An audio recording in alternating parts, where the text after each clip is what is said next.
This boy was reincarnated as a magical book. He met Truck-kun and was reborn as a grimoire. In a world where magic is worshipped and martial artists are despised, he was no ordinary grimoire. Inside him existed the deepest knowledge of magic. For many years as a book, he began to create mages. All they had to do was open the book, and he would emerge sharing his magical knowledge. Thus, over thousands of years, he created mages, geniuses, legends, monsters. All of them were born from the pages of this book. But now, 300 years later, our grimoire Kuin was rotting alone in a library, and he grew tired of waiting. The grimoire wanted to break free and devour the world of magic. So he began to call people to read him, not knowing they were about to unleash something that should have never existed. Its voice can only be heard by someone who has fulfilled the contract or come into contact with it. There was no way the boy could have heard it, but he places his hand on the book. What was that? I heard a sound. Suddenly, he stares at the book surprised. The grimoire thinks this is no time to panic. It must stay calm and adjust its voice, so it calls out to him, "Young man." The boy is startled and asks who it is and where the voice is coming from. The grimoire tells him it's right there. It introduces itself as a legendary magic book. The boy exclaims, "A talking book," and the grimoire tells him to open its cover now, because if he does it right at this moment, the pages begin to float towards his face. He would rise from apprentice to junior, intermediate, and senior mage, and finally become a great mage. The boy asks, "What is this?" The grimoire explains that he just saw a vision of what will happen if he joins his future with it. Your astronomical magical talent will blossom through me, and you will become a great mage remembered in history. But it thinks to itself that this was a lie. Can't sense a single drop of magical talent in this kid. It's all just smooth talk to convince him to read it, although it's not a lie that it can turn him into a great mage. But the boy says that, actually, he doesn't want to be a mage. The grimoire questions this. It tells him to think again, that it can turn him into the greatest mage of all time. The boy says he still doesn't want to because he's going to become a knight. The grimoire asks for his name, and the boy introduces himself as China Yunsbella. The book yells that magic suits him better than swordsmanship, and China asks how it would know since they've just met. The grimoire asks, how about becoming an arcane knight in that case? China repeats the words in his head. He says it actually sounds incredible, and the grimoire celebrates. It then tells him to open its cover, now promising to turn him into a legendary arcane knight. Finally, its cover is opened. He is met with the sight of several magic circles. Then a mark forms on one of them. The book grants permission to instruct the bearer and establishes a bond for interaction until he dies. Its mage training begins anew. Now the grimoire celebrates its success. China notices its way of speaking has changed but he senses something different as the grimoire says it's finally getting off this damn shelf. Then he says that he really thinks magic isn't for him. Actually, I come from a family of knights, and I don't want to get kicked out, so I'm really sorry. But the grimoire says that's nonsense. If they kick you out, it's no problem. Your father won't beat you for learning magic. If you learn from me, you'll be 10 times stronger than your father. You could even blast him with a spell. But China asks why he would do that to his own dad. The grimoire reflects that it's been 300 years, and all this waiting will be in vain. Suggests it could teach another student at the academy and make a new contract with them, but the grimoire denies this. It's absolutely impossible. Once a contract is made, it can't make another until the bearer dies. China then asks why it didn't say so before, saying it would have been better not to make the contract at all. China says he's truly sorry, but the grimoire says it doesn't matter, and that an idiot like him could never become a knight anyway. The boy says he wasn't thinking straight, but then he gets angry and tells that damn magic book to shut up, that it has no right to curse him. You practically forced me into this contract from the start. That's enough. He puts it back on the shelf. China says, if you've waited 300 years, you can wait until I die. The grimoire shouts that the bastard can't do this, and China replies that it can find the next one after he dies. The grimoire thinks it'll use the power of authority to force him. It then uses the order of authority to make him stop, but Chana just asks what it's talking about. The grimoire thinks it's screwed. It'll have to wait until that bastard dies. So it shouts for him to just die already. Bury your head in the ground and die now. It repeats this one more time, but the boy slips on a piece of paper. He immediately starts to fall. The grimoire falls silent as it hears a loud crash. Surprised, it wonders what that was. Took half a day for them to find the boy's body. The corpse was quickly removed, and as dusk fell, the library became quiet. More time passes. The grimoire says it thought it was finally going to escape this tedious place. Of course, it's sad that the boy lost his life so young, but it just wasted 300 years of waiting. But whatever. With the death of a bearer, it will soon be sent to a new chapter. It wonders where it will be teleported this time. Maybe a luxurious library in a palace, or perhaps a smelly slum in the sewers. Maybe an old shelf in some street market? But it hopes it's a better place than this one. Suddenly, footsteps can be heard nearby. The grimoire wonders about it, wanting to know who would be there at this hour.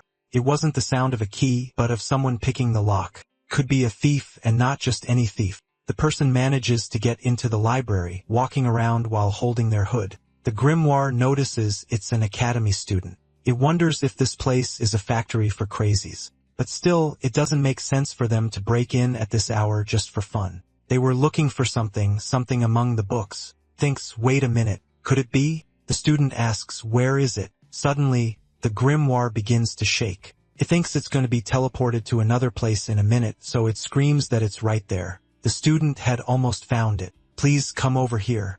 It screams several times where it is, and it begs for them to please read it. That person notices the book on the shelf. They turn around and then head back. The grimoire thinks, this is it. Just open the cover. The time runs out soon after. The grimoire reflects that it's been 300 years since it ended up at the imperial family's academy.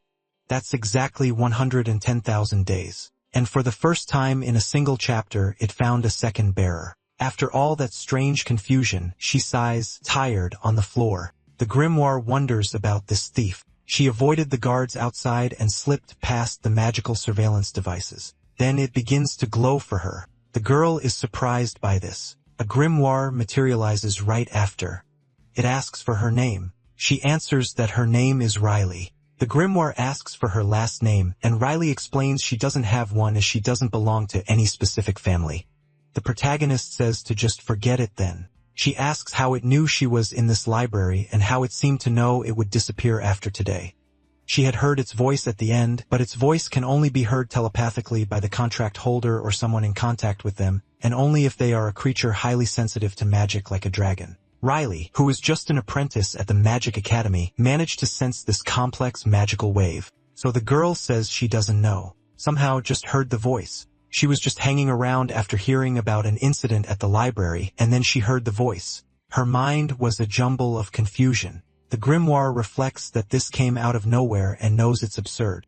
But what if this girl has a mana affinity comparable to that of dragons or spirits? Something like that wasn't entirely impossible. Among humans, there are those with an incredibly rare chance of absurd talent and extreme potential. And this girl might have that kind of potential. From the apprentices it has trained, the greatest mage of all could be born. Then it says that, first of all, it will introduce itself. Its name was Grimoire of D'Amato, and it will turn her into a great mage. In her room, Riley lights a candle. The grimoire asks if this is where she sleeps and why she seems to be the only one there when there are 5 beds. Riley explains that her other classmates went home for the holidays, and as she already said, she doesn't have a last name. The grimoire reflects that even commoners in this world have last names, so not having one means something. It asks if she can explain a bit more because as someone who is going to teach her, it needs to know more about her too.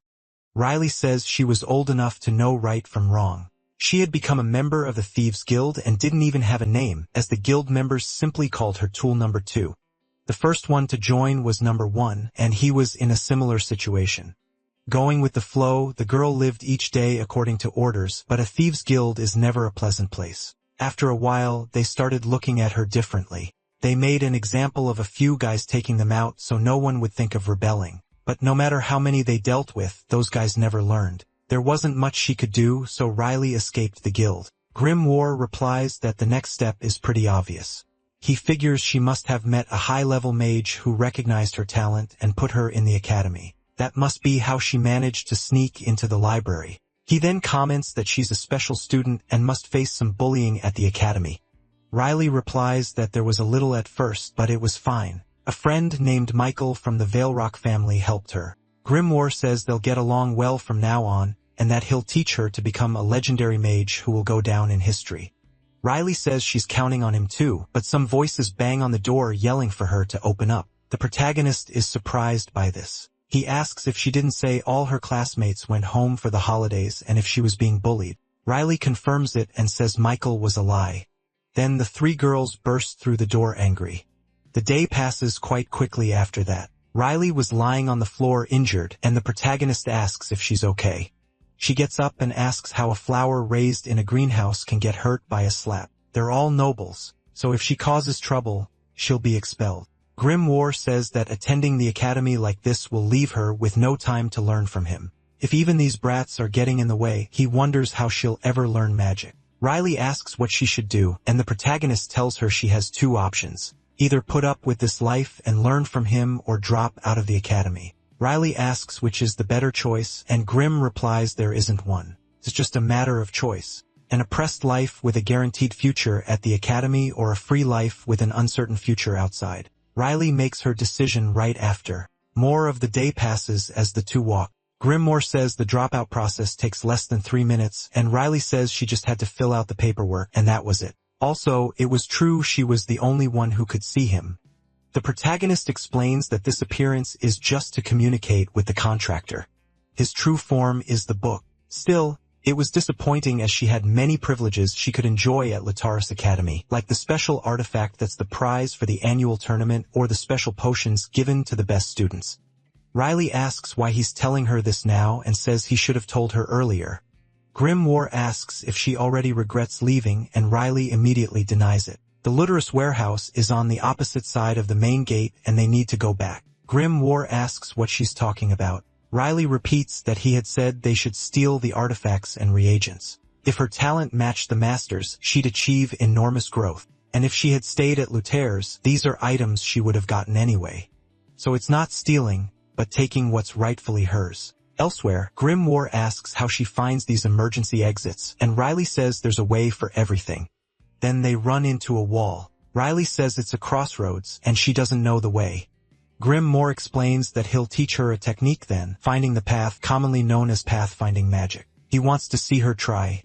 Riley closes her eyes and concentrates, gathering mana in her hands. Then she uses the pathfinding magic. A forked thread of mana is created in front of her, detecting traps along the path and everything else. Riley reports that she's certain there are 3 on the left path and the right path is a dead end. She asks what he thinks and Grimoire says it was stable and everything was fine, but it's too common and predictable. He tells her she shouldn't be bound by rules set by idiots because she's far superior to them and to try a different way. Instead of casting a spell in just one direction, she should fire it in multiple directions. Riley tries to do as her master commands. Grimoire tells her to spread her mana without hesitation and to concentrate because this was just the beginning. Then she will focus all her attention on each particle of magic, track every particle of mana she released, and visualize it all at once. And so Riley says she can see. Later on a boat, they had all the artifacts in a box. Grimoire says she did well, and for a first attempt it was great. But now it's time to say goodbye to this place. 300 years in the Artemis Library, and he was finally leaving that boring place. Then he looks at his disciple, telling her they need to clear one thing up because she was the one who risked everything to find him and even dropped out of the academy where she was doing well. She only did it to learn magic from him. He wants to know what her goal is. In Riley's past, meteors suddenly fall from the sky, setting her house on fire right after. A mage casts magic on people begging to be saved. Riley flees far away with a little boy, looking back right after. She's startled to see the figure amidst the flames sacrificing themselves so they can run faster. Then back to the present. She looks down, not knowing how to answer. She says that she has a goal she needs to achieve by getting stronger. Grimoire reflects that those who seek power through magic usually want revenge. He asks if that's her reason. Riley confirms and lowers her head. Grimoire wonders against what, and would like to ask for more details. But talking about other people's past tragedies isn't pleasant, especially if they had a dark childhood like Riley's. On second thought, they've just met and will get to know each other gradually. Then Riley asks if the Grimoire won't tell her. Grimoire asks what, and the girl says he must have one too. A purpose for training mages like her. Grimoire reflects on the reason why he trains mages and why he teaches them all his knowledge without holding anything back. Then he thinks about telling her. He asks why it matters since he was just doing it for fun. She should think carefully since there's no fun in living as a magic book. The only fun I have is when I'm training mages. Later, in a room, Riley says they left the academy so suddenly and wants to know what to do now. Moore tells her she has a letter of recommendation from the professor. He asks if she can get it out for him. Riley then examines the letter. It says it's a recommendation for the Errant's magic tower. I wonder where that is. I was expecting one of the Empire's 5 great magic towers, or at least an established one. If I've never heard of it, it must have been established while I was trapped in the library for 300 years. A magic tower is where mages can make connections. The position of a great mage isn't something you can achieve with skill alone. There's no better place than a magic tower to build a political background, but I need to know what this name I've never heard before is.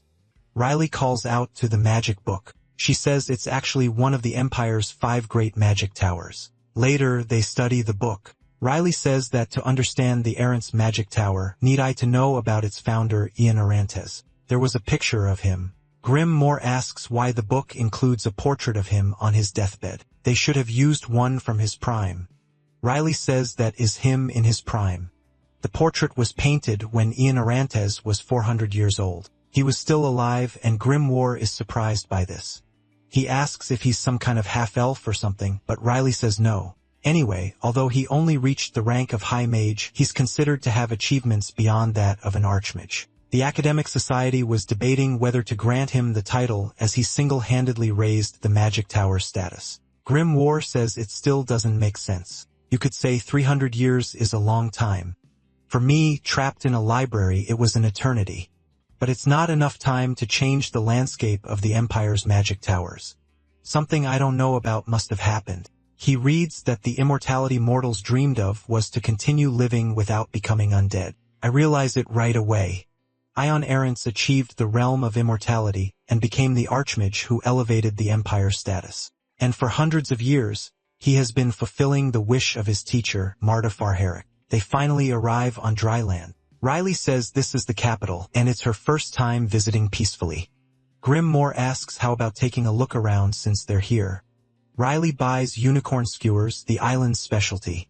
She says the capital is really different since they're selling meat from a divine beast, but I tell her it's no different from lamb skewers. The girl is shocked by this. She's sad because she thought it was real unicorn meat and she feels like she's been tricked, but she eats the skewers right after. Stops just ahead. Riley looks up with him. They see statues of the great mages in the square. She says she heard they were incredibly talented geniuses with a passion for magic. Moore says they were never geniuses, just a bunch of idiots. However, they were the kind of people who never gave up. He asks if she remembers when she asked about the purpose of creating mages. It was to turn the contractors into great mages and to get revenge on those who turned me into a piece of paper. My disciples went through a lot for that purpose. Marta also tried to create a resurrection ritual for me, but it failed. But as far as I remember, she didn't have any disciples. Riley asks if Ian Arrants lied and I confirm it. Then we must go to the Arrants magic tower because I can't forgive someone who's posing as Marta's disciple. Riley sighs happily at this and says they should make a promise. She'll get revenge on Ian Arrants for me. And in return, I must help with her revenge too. Grimoire keeps a smile on his face and says he promises her. On that day, Riley and Grimoire swore to help each other with their revenge, and so their story began. About 5 years after the protagonist was reincarnated as a grimoire, he was stolen from a simple shop by a boy named Findal, who survived day to day, wandering the slums. Findal suggests the name grimoire since it comes from the old term for grimoire. The protagonist tells him to just call him Grimoire. Findal complains that he didn't like it again and says he'll call him Grimoire anyway. That was my first contractor. The protagonist falls silent at this. For me, who was so confused right after becoming a grimoire, Findal had been like a light and I wanted to repay him. The boy tries to control mana, saying he's not feeling anything. Grimoire tells him to wait a bit longer and to slowly guide the energy to his mana heart. Findal says it's working, but it hurts a little. And the protagonist explains that's normal, but the boy starts saying it's getting too hot. Grimoire tells him to stop complaining.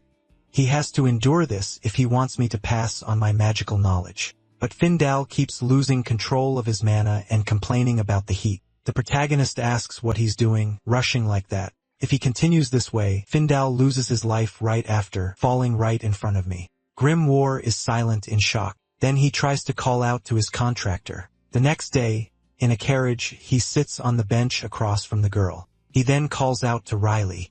The girl lifts her head and whispers in response, but the protagonist remembers that people are listening. Ever since the binding authority was established, they've had a certain level of mutual understanding.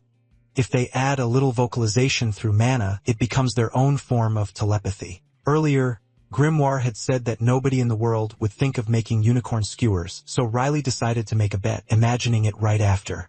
The protagonist tells her not to actually do it, saying it's a convenient technique in many ways. Back in the present, Riley asks why he didn't teach her this technique before, and the protagonist tries to change the subject, thinking that he found it a little cute when she whispered around others. And if I tell her that, she'll get mad, so I'll just keep quiet. Riley says that because of the binding authority, she knows all my true feelings anyway, and the protagonist complains about it. He says that if the Errant's magic tower is one of the 5 great towers, there must be a selection process, and she can't take it lightly since they want mages who are complete and verified. The selection test is a place of rigorous merit. For Riley to be selected by the Errant's magic tower, she must stand out and show her skills against various mages. Of course, ordinary mages prepare their whole lives, is why they call it the Prodigy Graveyard. But they're going to take the test this year, and Riley is surprised because he wants her to reach the level of an intermediate mage or higher in just 6 months, which is impossible. Grimoire replies that it's totally possible and that he's confident. With his help, she'll pass the test in 6 months since he has something prepared in the middle of a strange forest. The coachman asks if this is the right place as it's full of spells. Grimoire replies yes and that he should leave them there. They then walk into the middle of the woods where he says this is the place she'll train for the next 6 months, and it's also where his former disciple lives. But Riley comments that he must be at least 300 years old and can't believe he's still alive. Grimoire replies that he isn't, but he's not lifeless either. One of his former disciples turned into a lich. The creature begins to sense the magical presence nearby. Grimoire explains that only a great mage can become a lich, and when he was alive he had been a great mage. Riley asks where he is since she only sees trees.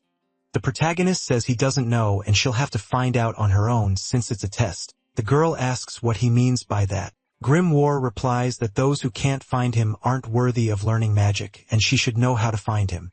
Riley then prepares her magic, saying, of course, finding the lich's hideout hidden somewhere in this forest is the first stage of the training. Her locating magic starts bouncing off a dozen magic circles. She complains that he's too much for using so many concealment circles. She notices all the barrier spells, illusions, and distortions in the area.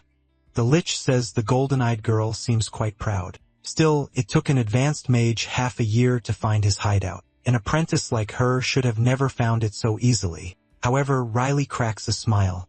Looking back, Grimoire thought it was no wonder she looked so proud. Riley's affinity with mana was on par with that of a true genius. The girl announces she found the lich and stands before him. That being is surprised and asks how she managed to do it. He said he tried to sound cool after all this time, but his voice gave out, coughing. He insisted he was better now. He mentioned that she found it remarkably fast, noting it usually takes at least 2 years. The protagonist added that the previous record was 4 months, but Riley broke through in under 10 minutes by reverse tracking the location interfering magic. A method only possible for someone with an insanely high affinity for mana. The lich remarked that she was a monster for pulling it off. Inside his lair, a dragon lurks observing them. The protagonist notices a Cerberus on the floor and says his strange habit hasn't changed. And honestly, this place could hardly be called a hideout, he thought, as the lich guided them to his room, placing a cup of tea on the table. Meanwhile, Riley felt a heavy pressure. The protagonist got his attention, telling him to conceal some of his aura since his disciple was feeling uncomfortable. The lich apologized, explaining he hadn't seen anyone in a long time and wasn't properly adjusted, having betrayed the laws of the celestial realm and been cursed by the gods. As a being of necromancy, he inevitably carries the aura of dark magic. Grimoire said he now understood why he took on a new disciple instead of keeping a lich, and Riley understood as well. The foundation of a lich is dark magic, which is strictly forbidden in the Empire. Even thieves who procured illegal materials for such practitioners were considered just as guilty. A specialized organization known as the Inquisition exists to punish them where anything related to evil is subject to retribution. Grimoire dismissed it, saying that wasn't important right now. He asked how the Lich had been, who replied he'd been there for 2,000 years. But he grew worried when his master hadn't visited in nearly 300 years, thinking something serious might have happened. He had been researching necromancy, dark magic, and curses. While he occasionally met the master's other disciples, 5 years ago, he had to fight off some adventurers. Grimoire asked if they had invaded his home. The Lich commented that it might have been fortunate as they mistook the place for a dungeon because of the dark magic. They advanced as soon as they saw him, so he had no choice but to fight back. Grimoire asked what happened to the adventurers. The Lich explained he was short on help, so he turned them into his servants. And there they were, pointing to the corner. He explained that this was Jeremy, his right-hand man who was carrying a kettle. The protagonist was completely shocked by this.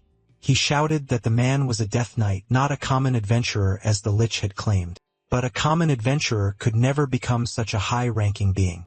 Riley then pointed out the sword on Jeremy's waist with the golden lion on the hilt. He's the leader of the Inquisition. She'd heard he disappeared during a mission 5 years ago, and they were still searching for him. The Lich said he didn't know. He only fought the adventurers who invaded his territory. Usually, leeches have minds slightly affected by dark magic, and Grimoire used to visit frequently to check on his mental state. And so, he sighed sadly at the news. The Lich noted that even though she was an apprentice, for her to come to him meant there must be a specific reason. Grimoire stated that if it's this girl, she could certainly handle his training now. The Lich agreed. The protagonist then asked if he remembered the last disciple he brought, Marta Farhelik. After the explanation, the Lich summarized, so there's an imposter posing as his disciple, and you're planning to enter the magic tower to get revenge. Grimoire confirmed. The Lich questioned why they would go through the trouble of seeking revenge by entering the magic tower of Irantes. It would be better to go to one of the other magic towers and keep things under control, or even one of those overshadowed by errants. Grimoire said that was a simpler and more constructive approach, however. Destroying them slowly from the inside and doing it personally was much more fun. The Lich complained that was a strange reason, and the protagonist asked if that's what he should be doing. The creature asked for Riley's opinion, noting that if she followed her master's plan, she would be in great danger. The girl replied that she found it to be an exciting and fun method. The Lich remarked that she was apparently weird too. In a strange place later, Riley commented with surprise. She noted that the flow of magic was strange, and the Lich explained he'd spent a long time creating this space with the master. 6 months is a very short period for an apprentice to reach the level of an advanced mage, even for a genius like Riley.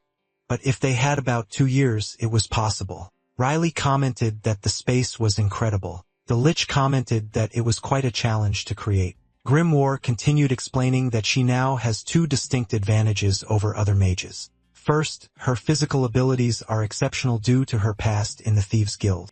And second, her naturally superior affinity with mana. From now on, they were going to focus only on those 2 strengths and on just one type of magic. He asked if she knew what the spell was. Riley replied that it was a magic that nullified other spells without needing a defense. The spell is a counter-spell type of magic. This means it can make a fireball flying in your direction disappear into thin air. Grimoire asked if she understood why he was asking her to train this. Riley said he wanted her to use the spell to prevent opponents from casting magic during the exam and then take advantage of her physical skills for close-quarters combat, the protagonist confirmed. He said that no matter how high the opponent's magic level is, she must ensure they can't use magic. But it's her only way to handle mages. With that, he left her in the Lich's care. Riley said to wait a moment. The Lich began to concentrate his energy right after. The girl complained that he didn't even explain the spell, while the Lich said she should have learned it in Renalmus, but this way was even better. Usually, she gets better at things like this quickly after a few tries. Some time passed, and Grimoire observed the girl. He did the same with the Lich. The protagonist noted her skills normally improve when she gets hit more often, but she was avoiding that. He wondered why she wasn't progressing. The Lich explained that earlier when he shot the magic. The girl realized it was coming and planted herself on the ground. She would then turn and run away from the magic. She'd been doing that for about an hour now. Grimoire wondered if there was something wrong with his teaching method. He had only known Riley for 3 days, but in that short time, he'd come to understand her personality quite well. She has extremely strong pride and is reluctant to reveal her weaknesses with a strong aversion to failure. For members of the Thieves' Guild, failing a mission is not an option. He wondered if the psychological pressure accumulated since childhood still affected her, and perhaps that was the very reason. Out of fear of failing, she felt she had no choice but to flee uncontrollably. But Riley said that wasn't it. She only ran because she was afraid it would hurt if she got hit by the magic. Grimm told her to just drop it then. He then commented that what she didn't know was the method, not the principle. The method of detecting the opponent's casting and diving into the source of the spell. Grimoire said she doesn't know every detailed step to dispel, but she should know one thing because he has already taught her everything she needs, and she should think calmly. A little while ago, she was distressed from being attacked, but now she could think clearly. Riley pulled her finger back after touching the magic. Then she commented that he said he had already taught her everything she needs. But the only things he taught were tracking and telepathy, so he was saying she must apply both. With Grimoire not responding, she understood she shouldn't ask any more questions. Instead of continuing this way, she remembered his words not to cling to rules. As the Grimoire had advised, she would try to forge her own path, a mana circuit like a labyrinth. Then she opened her eyes, activating her tracking magic. She had already navigated labyrinths twice from the underground passage of Artemis to the Lich's hideout. She understood. Now she would unravel those magic formulas one by one. They communicated telepathically, a secret conversation no one else can point in the Lich's magic. Grimoire congratulates her on her success. Riley asks how long it took, and the protagonist replies that it was 4 hours. The girl claims that only an hour has passed, but he corrects her. 4 hours had passed in the outside world, meaning she had been fighting the low manosphere for 16 hours in here. The girl drops to her knees, exclaiming how fast time flies. Grimoire tells her it'll be like this from now on. But Riley says it was okay. She had already gotten the hang of it. He tells her that's good. Thus time passed relentlessly. The seasons changed one by one. September, the cool autumn when the sun begins to set early. The time of year when the magical world pays closest attention. It was the selection exam season for the 5 great magic towers. A Lich's spell is instantly dispelled. He is completely shocked by this as the girl extends her hands forward. Grimoire says that one was perfect without a single mistake. And so her 6 months of training, which felt like 2 years, finally came to an end. Grimoire mentions that at this rate she could even face a mid-level mage without any trouble. He decides to wrap it up for the day, and the Lich says he'll ask Jeremy to prepare a delicious dinner. Grimoire says he also worked hard, but the Lich brushes it off saying it was nothing. A piece of paper flutters to the ground as the protagonist says that with a little refinement in her attack magic, she'll be perfect.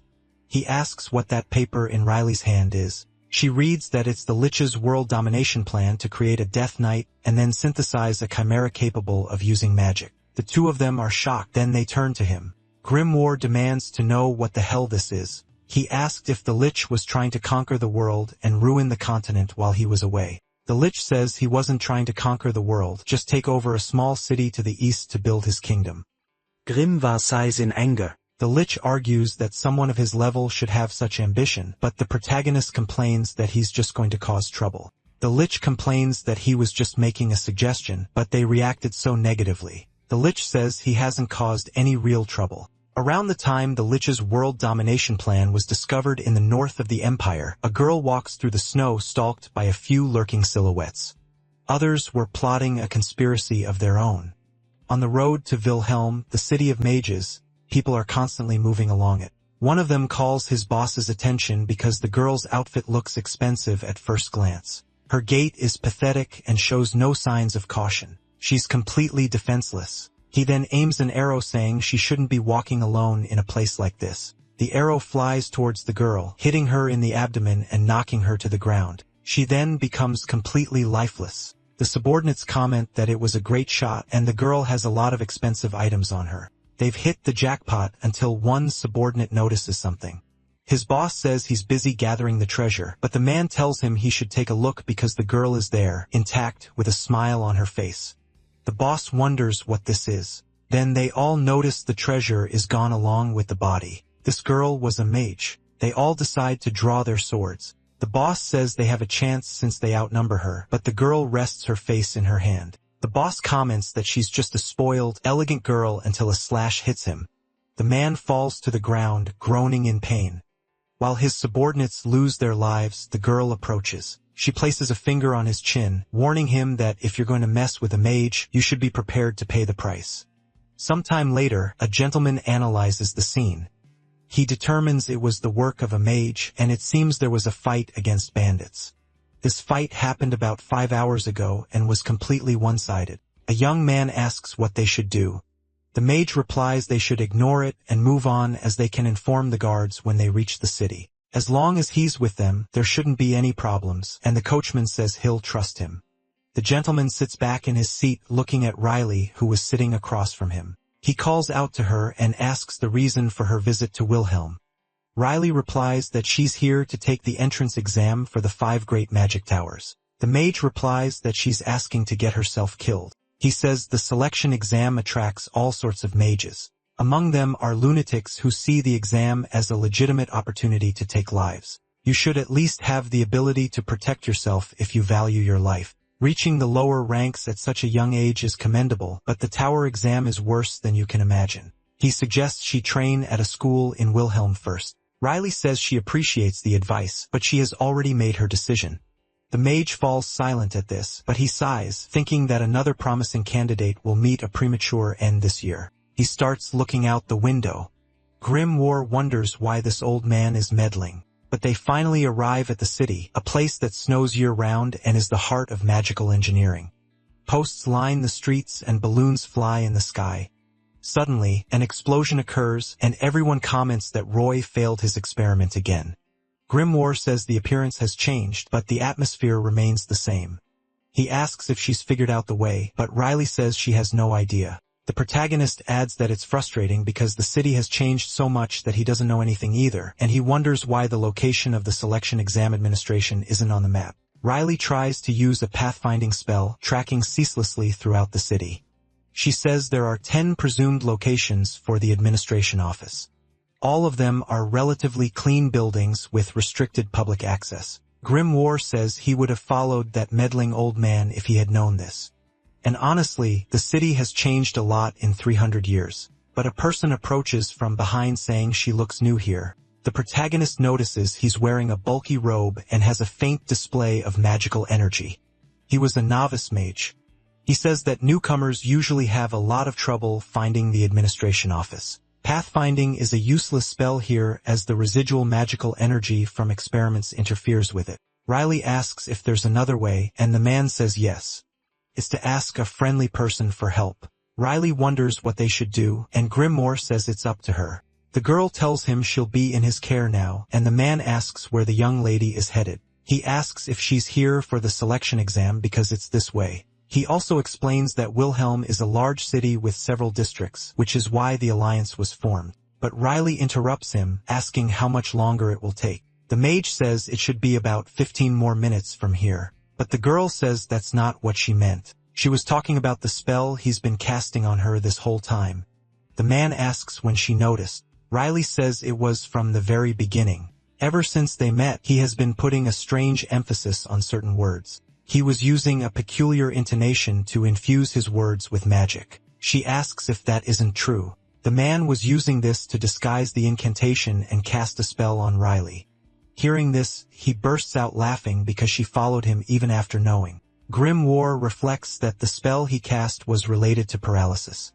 Completely paralyzed, she would then be sold as a test subject to a dark mage. This is a common occurrence in Wilhelm, and the victims are usually young people like Riley. The reason she went along with it is because he couldn't hurt her in the slightest even if she fought back. The man gets angry hearing this. He says she's become arrogant for reaching the basic level of lower mages at such a young age. And today he's going to teach a painful lesson to a little mage. Even among the same lower level, she hasn't learned that the difference in skill can be as vast as the heavens and the earth. Grimoire mentally retorts that Riley is the heavens and he is the earth. The girl asks if she's his first kidnapping victim, but the man says she's the 13th. Everyone falls for his smile since he's quite attractive. People always say he has a face that easily makes women cry. Riley says that was a fact. They must be crying themselves to sleep every night. In that sense, he's very good at making women cry out of fear, which pisses the man off. He calls her a bitch and unleashes his fire magic, concentrating a sphere in his palm, shaping it to awaken the fire-type attribute. Grim War says that for a rookie, his control is quite good. The man then prepares to attack the girl. Grim War says it's perfect for some hands-on experience. Then the mage hurls the spear at Riley. She watches the magic approach, calmly releasing her mana right after. Her accelerated thought process kicks in. From her training with the Lich, Riley's dynamic vision has already surpassed the humans.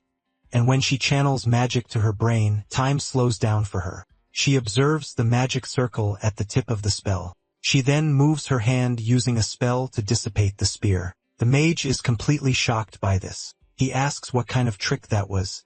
Riley says it's the same difference between heaven and earth he mentioned as she concentrates mana in her hand. Grim War reflects that Riley's attack is different from this guy's. Noro utaschen. No application. No tricks. It was just a mass of magical energy. However, that magic is fired off immediately. It was unimaginably fast, a true magic missile. The mage spits blood as he's hit. Riley says that thanks to him, she learned a valuable lesson. As a sign of her gratitude, she'll give him a tip. Being skilled doesn't solve everything, especially in combat, but she notices he's already lifeless. Grim War calls her name. He asks if she just took his life, adding he's not trying to make a big deal out of it. He asks her to resurrect the mage quickly since they came for practical experience. The day passes very quickly. Riley thinks that of all places, the last one, the 10th building, is the administration office. At first, she checked the presumed locations of the administration office using Pathfinder. However, strangely, no one knew where the administration office was. And only after checking every building once did she manage to find the administration office. Grim War reflects that it was so obvious with that sign, yet Riley didn't detect it and it wasn't even on the map. It seems they were intentionally hiding its location. He then asks if she remembers all the buildings they visited, and the girl says she marked them on the map. The result was an inverted pentagram, a magic circle. Grim War curses those bastards from the administration office. They used the entire city of Wilhelm as a magic circle, placing special buildings at each location to activate it. They were spells to confuse those who went there and make them fight as much as possible. And there's only one way to find out. They enter the building right after. It was a white room with a woman sitting in a chair. She turns around immediately, congratulating the girl for passing the first phase of the selection exam. That symbol will prove she's a candidate for the selection exam. Presenting this symbol allows her to visit the facilities for free. The next exam is in a week, so she should get plenty of rest. Riley thinks they passed the first test by chance and that it seemed too easy, but Grim War says it was tedious. But that's something only Riley could say since it wasn't on the map or in Pathfinder. This was all part of an exam. That administrator mentioned something like this. She has to overcome several obstacles, track all 9 locations, and then find the final office. This search for the administration office must be hell for the other mages. The administrator remembers something. She calls the girl over, warning her to avoid any conflict with other examinees before the next test. Riley nods her head. Outside, she wonders what that was about, and Grim War says it's nothing. Sometimes, there are idiots who pick fights to gauge others' levels. He thinks it's to avoid those types. Riley thinks it has nothing to do with her, but Grim War says there might be some who ignore the warning and still try to start a fight. Suddenly, a grim energy washes over the girl. She tries to warn the Grimoire, but he already knew. Just like now, a strong killing intent was directed at Riley. It was a familiar mana, the same one she felt from the corpses they saw on the carriage path. Grim War says that whoever is emitting this intent is the culprit behind those corpses. They will track the killing intent, activating another application of Pathfinder, abandoning her sight and seeing the world only through mana. Her thread manages to find the girl in the red hood. Riley thinks there she is. She wonders what to do now, and Grim War asks if she thinks she can win. Riley confirms. But suddenly, a spell comes flying in her direction. The sphere is right in front of the girl. Riley thinks she could dissipate it or maybe duck, but it's too fast. Before she can do anything, her brain will be pierced. In that case, she activates a dual spell. She'll have to sacrifice some flesh to save the bone. She'll raise a barrier on the side the attack is coming from. it will break quickly, but it will create an opening for her to dodge. And at the same time, she'll prepare a magic missile, turning in her direction. But the girl is completely shocked by this. There was no opening for her to attack. She realizes she can't stop the spell either. Then her barrier shatters. The attack pierces her head. Riley's blood falls to the ground, staining the grimoire. The assassin cracks a smile. Back in the present, Riley is startled. She looks around, realizing she's alive. She asks what happened. The woman says that was a battle that took place inside her mind. It was a simulation that manifests in a state of extreme concentration where you detect your opponent. You feel their killing intent and think about how you'll react. A simple illusion. And by the way, the woman asks if she just saw herself lose her life. Grimoire notices the inverted pentagram and says she's also an exam candidate. Apparently, she didn't even consider the warning. That gruesome scene can only be described as the work of a deranged assassin. He then tells Riley to be careful around this person. She seems like a cruel psychopath. Among magic users, no sane person would use it as a murder weapon. But sometime later, the woman takes Riley to dinner and asks if it's good. The girl says it's delicious. She then explains it's the best restaurant in town. Even the masters come here after the test, and she should just eat because her big sister will pay for everything. Riley asks if she really will, and the woman says she was rude earlier, so she should at least offer this. The girl is completely won over. She says she likes this person, and Grimoire reflects that he told her not to get too close. Riley says bad people never offer food, and she only ate bad food in the Lich's cave. Grim comments that he would be sad if he heard that. He tried so hard to cook for her with all his effort, not to mention he balanced all the nutrients and used rare ingredients. But Riley says it's pointless if it tastes bad. Grimoire says that the important point now is the woman introduces herself as Rebecca Duncan and says she can call her Becky if she wants. It was a pleasure to meet Riley. Grimoire says this crazy assassin is the real problem. Riley thanks her for the meal, and Rebecca says there's no need to thank her.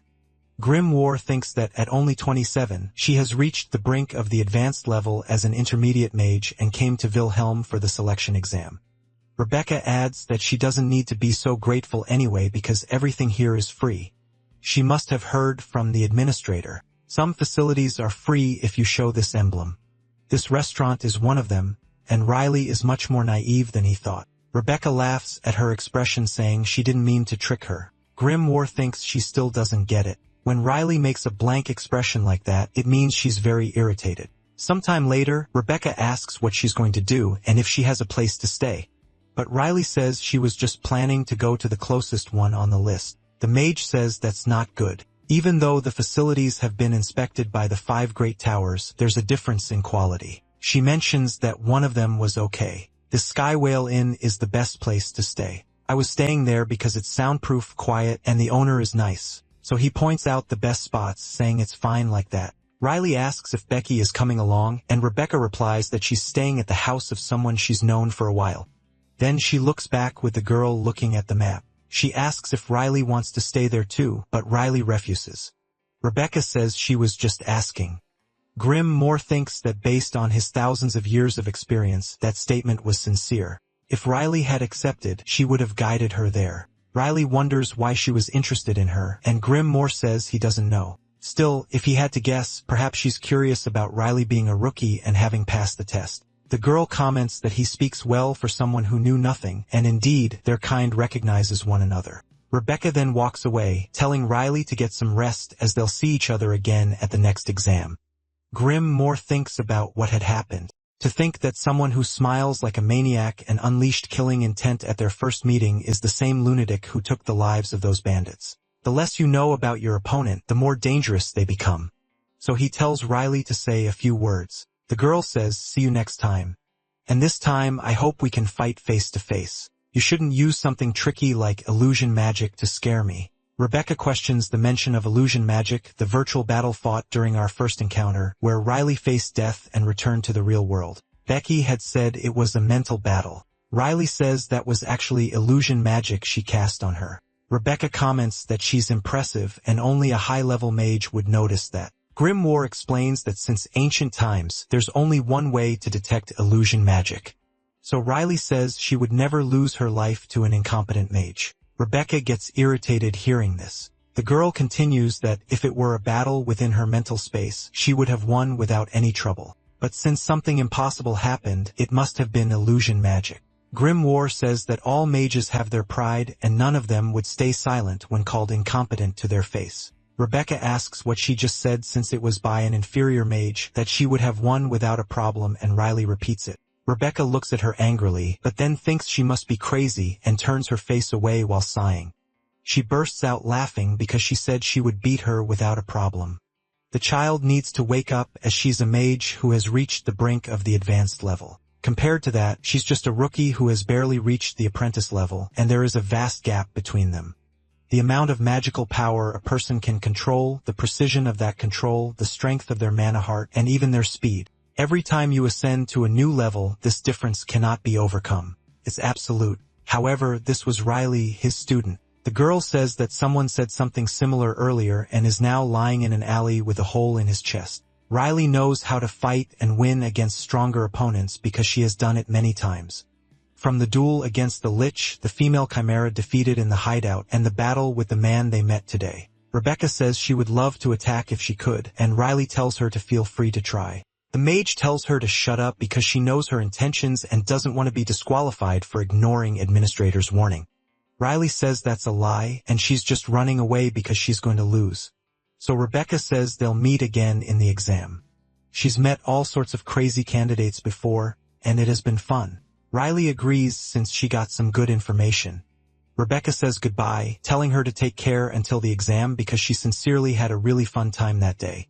Riley thinks that it was indeed a clone. The protagonist says the real body was probably on the other side of Wilhelm. There was a strange flow of mana that can't flow in ordinary beings. If it weren't for someone as sensitive to mana as Riley, he wouldn't have noticed. Riley says she now understands why Becky was interested in her.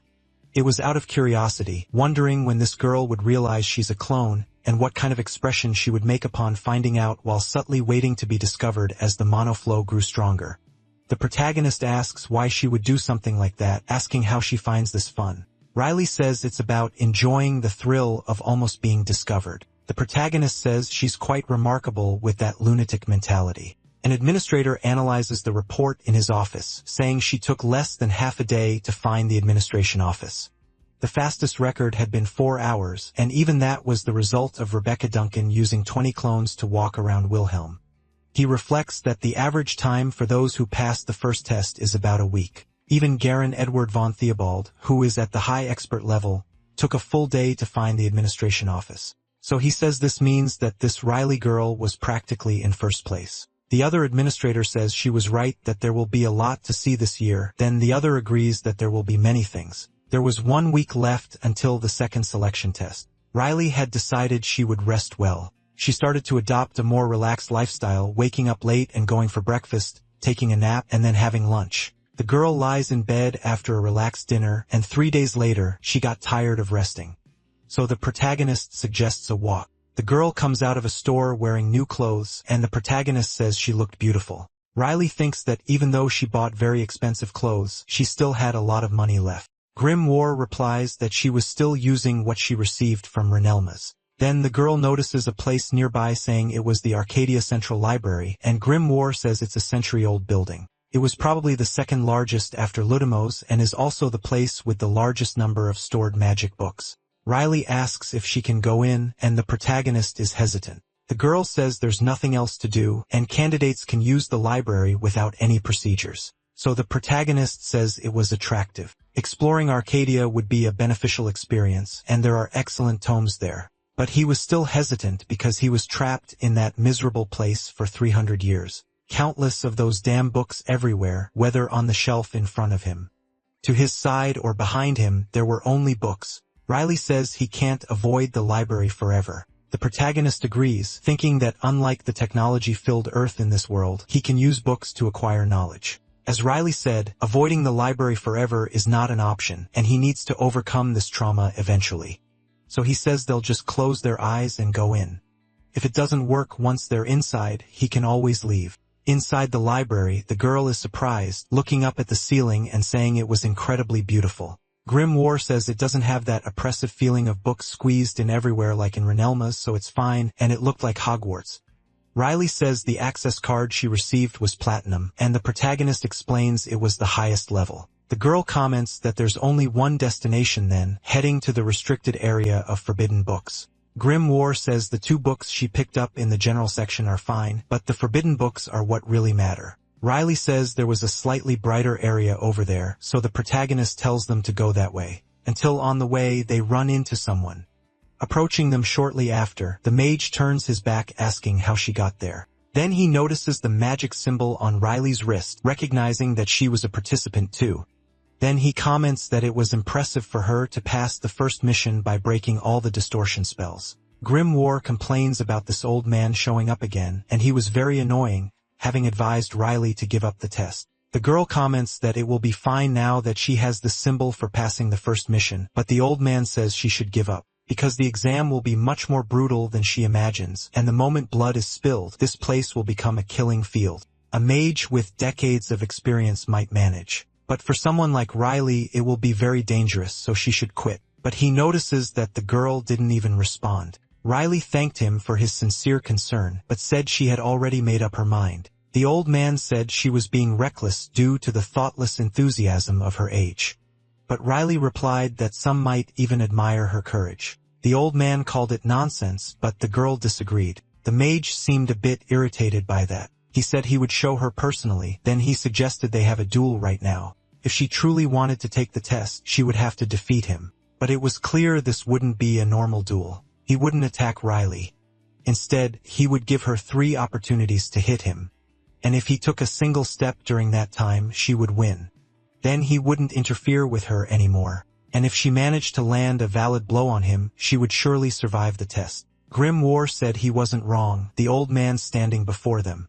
There were fewer than 50 of them on the entire continent, and he was one of them, a high-level expert mage. Among the test participants, he was by far the strongest. Landing a valid blow would be a fitting way to prove her skills. Riley asked what would happen if she couldn't land a valid blow. The old man said that although he didn't want to, he would have to stop her from taking the test because he would have to attack her for real. Grim War noted that he had just said he wouldn't attack, calling him a crazy old man.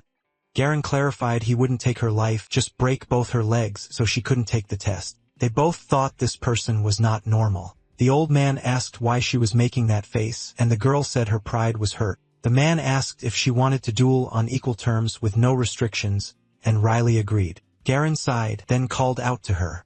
He then remembered something and asked her to get the book from his bag, the 100 Great Figures Who Shaped the Modern Empire. Garen took the book, and Grim War asked why he was doing this. The mage flipped through the pages and said it was a very good book that didn't distort history much. Then he told her to read about this. Grim War wondered why he was suddenly recommending a book. It was about number 67, Garen Edward von Theobald. He was a commander of the magical unit on the Western Front, known for holding off hundreds of demons by himself. This event is known as the Battle of the Hallspart Mountains, and the Emperor highly praised Garen's achievements, leading to his induction into the Hall of Fame.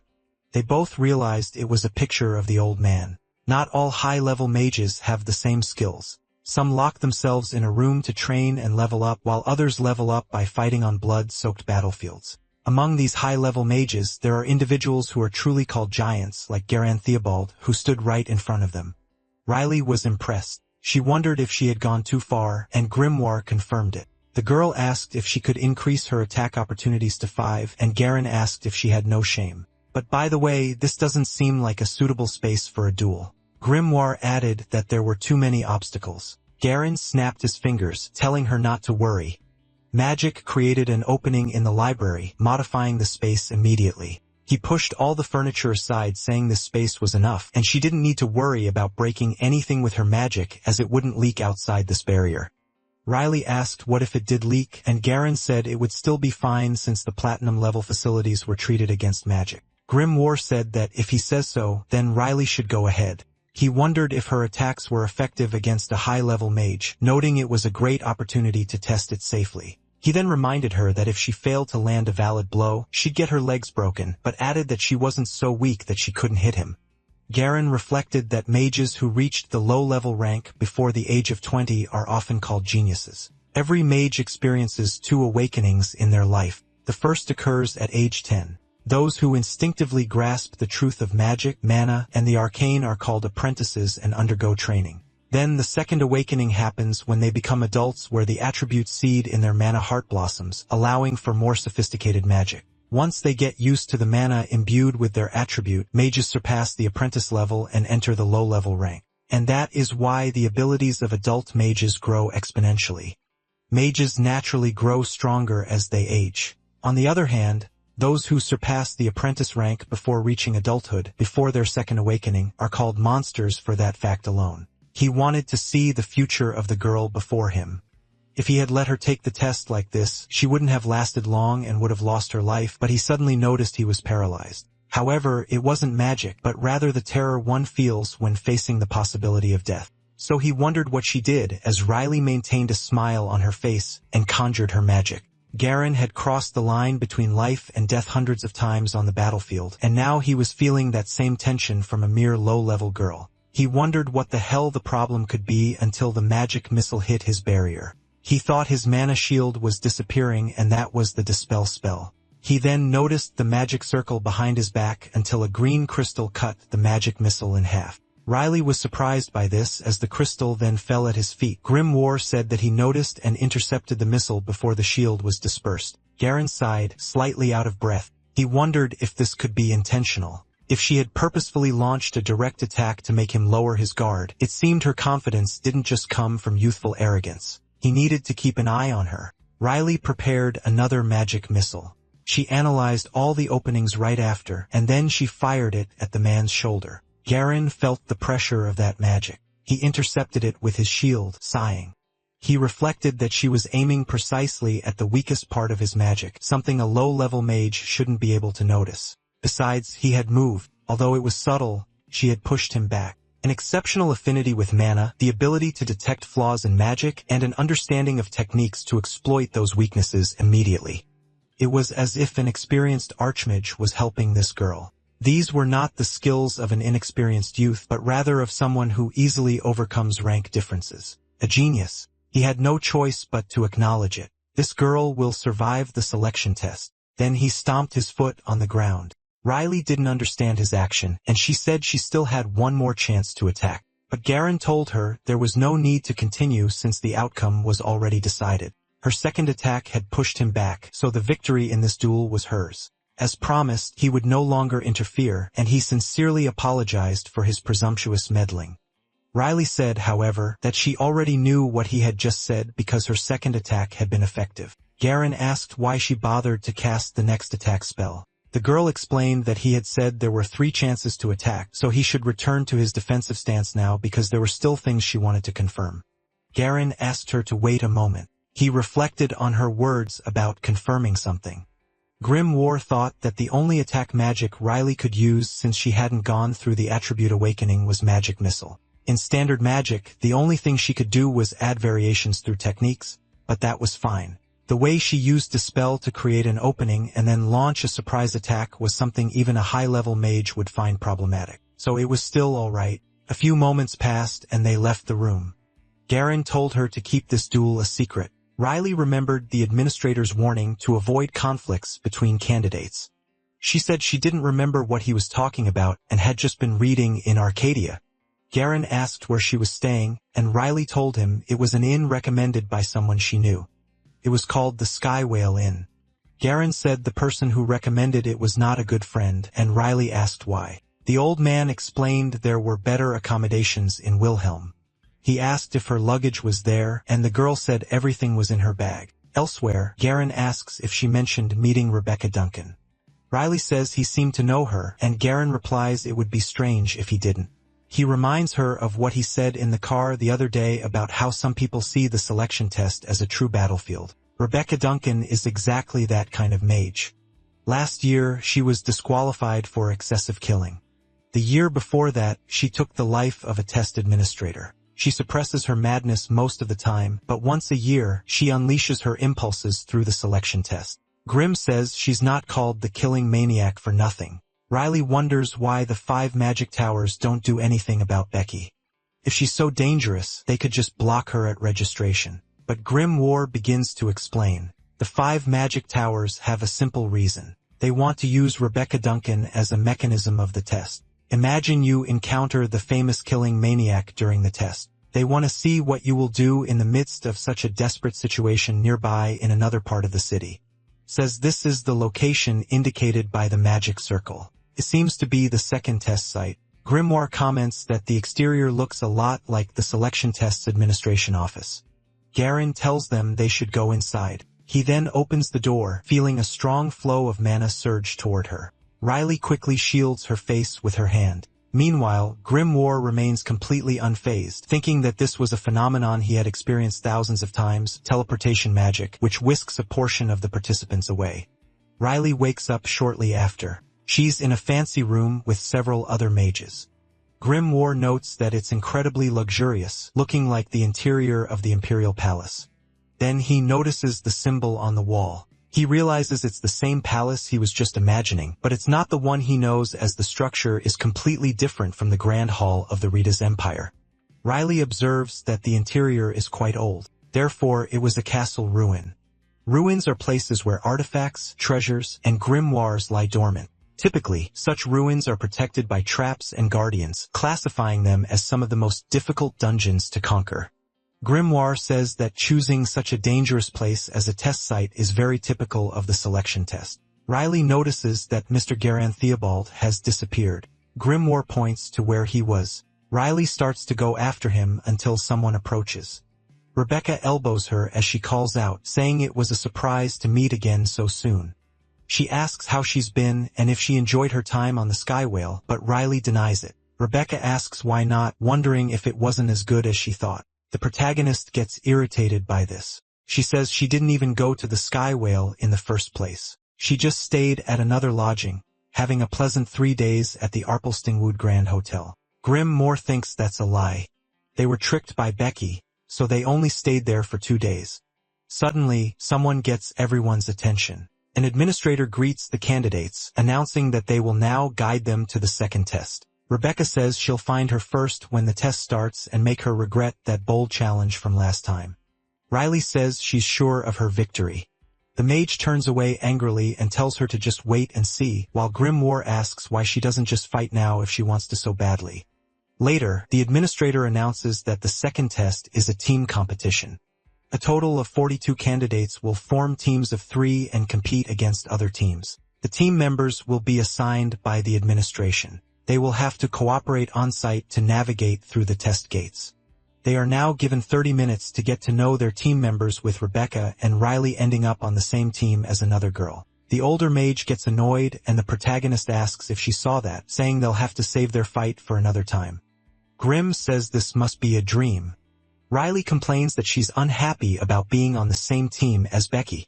The book asks if she realizes she's on the same team as a killing maniac. Riley says that at least Becky is screwed too. Grimoire comments that she seems like an uncontrollable mage at first glance and can't imagine what kind of trouble she'll cause. The administrator asks if there are any other questions. Rebecca immediately gets her attention, and the administrator tells her to speak. She asks what happens if team members fight among themselves. The administrator replies that disagreements are natural, but they must move in the right direction. But Rebecca says that's not what she meant. She wants to know what happens if they just start casting spells at each other. The administrator is left speechless by this. The same thing happens in Garen's group.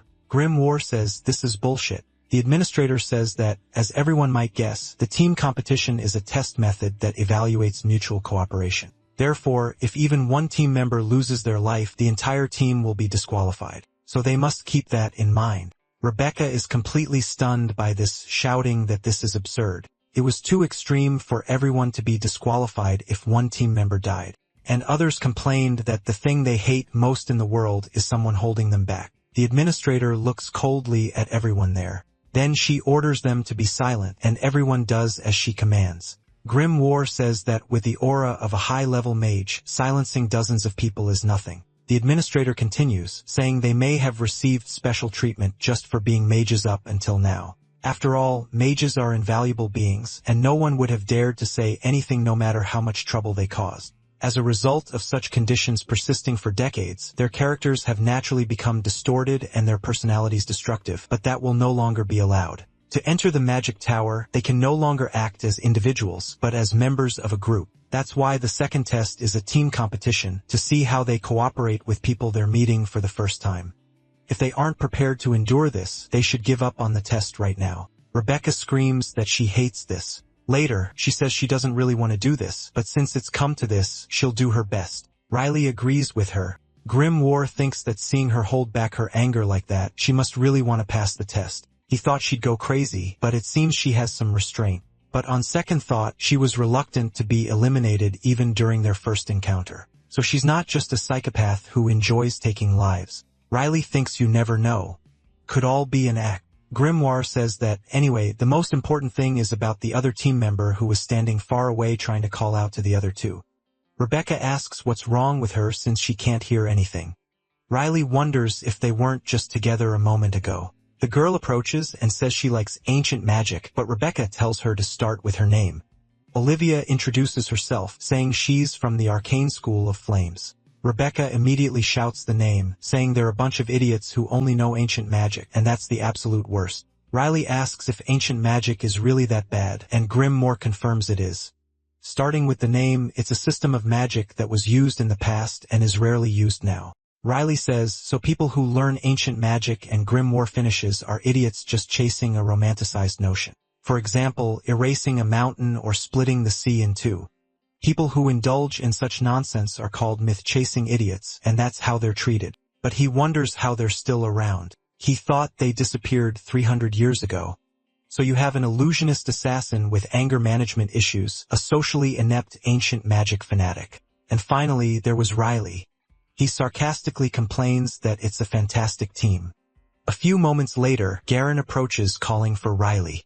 He asks how she's feeling as some people get nauseous the first time they teleport. Riley says she's fine and asks if Mr. Theobald got a good team.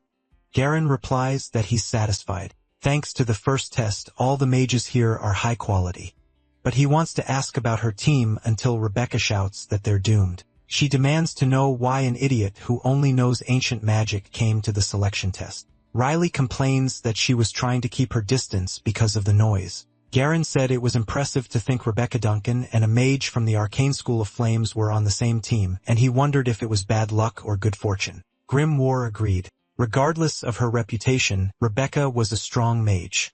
The problem was you never knew what she would do once the test started. You had to constantly watch your back, and it was hard to expect anything from ancient magic, which has little practical use. To make matters worse, she has no experience. In the end, he could only rely on Riley and Becky.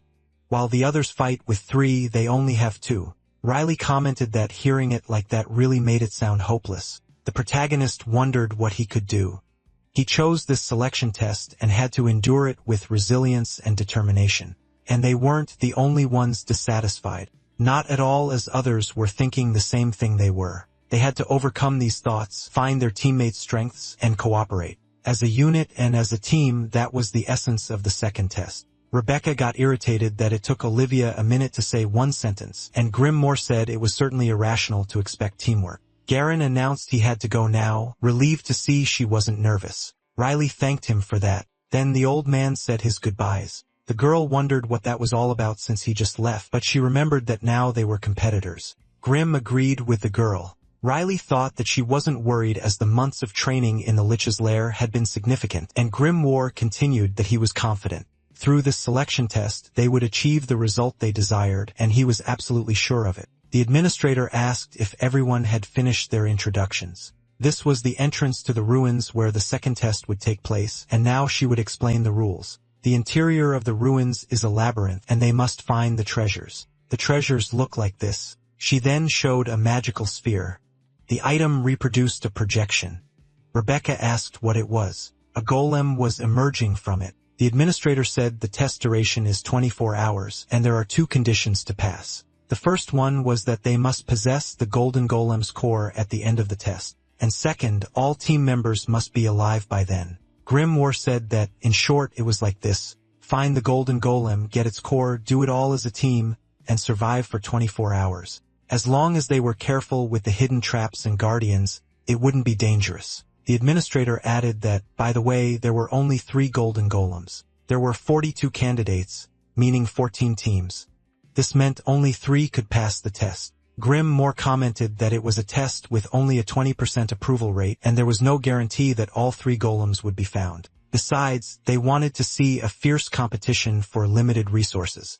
Riley thought that was cruel, and the protagonist commented that the 5 great magic towers encourage competition among mages. To put it nicely, it's a meritocracy. But frankly, they just enjoy pitting them against each other. The administrator said that the most dangerous of the obstacles was the chimera that the administration carefully procured for this test, a high-risk creature designed solely for destruction and murder. Grimm wondered why that sounded familiar. The administrator continued that some of them might already know the creature. 5 years ago, there was an incident where a lich invaded the Eastern Empire. These were the same chimeras that attacked the citizens back then. Grimoire grew furious with that damn skeleton. The administrator continued that once they passed through this portal, they would be teleported to a random location with their team. It wouldn't be easy, but if they passed the test, they would enjoy the glory of the 5 great magic towers. Now they must enter the ruins as the second test begins now. Grimoire complained that he had somehow ended up becoming the brains behind everything. But besides that, the palace was huge and Riley agreed. Grimoire continued that it felt like they were dwarves visiting a giant's palace, but suddenly, a pressure hit him. Footsteps approached the group. Rebecca wondered what was happening. A giant guardian with a halberd in its hands walked past them. Riley wondered if she had mentioned anything like this, and the protagonist repeated that they said there would be obstacles. This statue must be one of them, and it's not something they released for them to fight. Riley said it's like entering a restricted area. Find the golden golem and avoid these monsters. Grimoire agreed that the statue was like a red zone. His instincts honed over thousands of years were screaming not to touch that statue. It would take at least 3 or 4 Theobalds to even try. So he wondered who in their right mind would provoke that thing. But Rebecca called out to Riley asking what she was doing because they had to fight this monster now. Grimoire yelled for Riley to stop her immediately. The girl asked Becky to wait while the mage asked when she would get another opportunity for such a magnificent battle. Riley asked Olivia to help hold her back while Rebecca kept repeating for them to let her go. The protagonist commented that they don't even know how strong this monster is, and Rebecca said they'll find out by fighting. Riley continued that if they recklessly charge in, they'll lose their lives, and if they win, they'll gain nothing.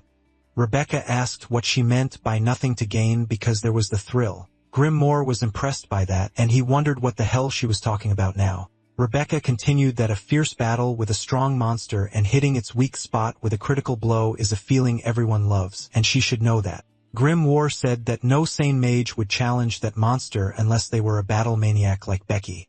Riley agreed. Then another group approached, saying they were going to fight the strong statue. Riley commented that there are other battle maniacs like Rebecca, and Grimoire asked why everyone was like this. Rebecca shouted for them to let go because they were going to lose this chance. Then Riley got her attention and told her to look ahead. Rebecca turned around. She saw the mages casting spells to turn the statue to dust. One of them launched a magic sphere at it. The attack approached the statue, but it split apart right after. The mage wondered how it didn't move after taking his ultimate attack, but he was shocked a moment later. The statue's foot came down on them, and it took the man's life with a single stomp. Everyone ran in a panic from all this, but the statue readied its halberd. All 3 in the group were shocked. Rebecca asked how about they look for the golden golem. And Riley said that sounded like a good idea. Riley placed her hands on the ground, infusing her mana. She then analyzed the area, but she commented that it's very difficult to spread her mana and wondered if all dungeons were like this. Grimoire replied that this place was unusual. The ruins are among the most dangerous dungeons, which means the difficulty level is naturally high. But no matter how we looked at it, this was a bit of an overkill. There was all sorts of mana interference, perception obstruction, and even forgotten ancient spells camouflaged in here. Normally, using search magic would be impossible, but he wanted to know how long Riley thought she needed. The girl said at least 5 minutes, but she could finish in 3 if she was quick. For a mage, the restriction on mana dispersion is like being blindfolded. It's impossible not to get frustrated, but Riley was her usual self, unlike Rebecca, who was annoyed by the difficulty. So she asked if Olivia couldn't think of a good method since they needed to find the golden golem but couldn't use search magic. The girl said she was sorry and there was nothing useful in the ancient magic she knew. Rebecca questioned if she couldn't even use basic search magic. Even without combat experience, she should at least be useful with utility magic. Now she was completely useless, telling her to raise one of her hands and now use that hand to hit her head hard. Grim thought she was making her do that again. Olivia had an idea right after, asking if they could use Becky's clones just like she did in the first test. Grim War thought he had heard about that, so Olivia asked what she thought. Grim War thought it was a reasonable idea. If they explored the ruins with several clones, finding the golden golem would just be a matter of time, but that was only in theory. Rebecca sighed and formed a clone. Supposing she sent them all throughout the ruins as she suggested, they would collect a lot of information since their senses and vision were shared, and it would be like having surveillance crystals. But she knew what. This only works if the clones remain intact. Then she grabs the clone's neck, saying she can't avoid the dungeon's traps while managing dozens of clones, and that some will inevitably run into monsters. Managing clones consumes a huge amount of mana. If all the clones die and her mana runs out, they could encounter enemies. And now she should understand why you don't use clones for reconnaissance. So Rebecca sighs, even more annoyed. She asks if Riley has a better idea as she's already frustrated with Olivia, but the girl announces that she's finished. Suddenly, mana illuminates Rebecca's face. Riley's mana forms layers of a labyrinth in front of her, concentrating into a simple map of the dungeon. Rebecca asks what it is since it's not any search magic she knows. Riley insists that it is. Grim War says it was worth modifying for half a year, and at this point it should be called a completely surprising spell. He then asks if Riley is good at naming things and if she wants to give it a try. Riley decides to call it the Riley-style Ultra Super Mega Search Bow. The group continues walking through the dungeon. Riley tells them to wait for a moment. Arrows fly toward them.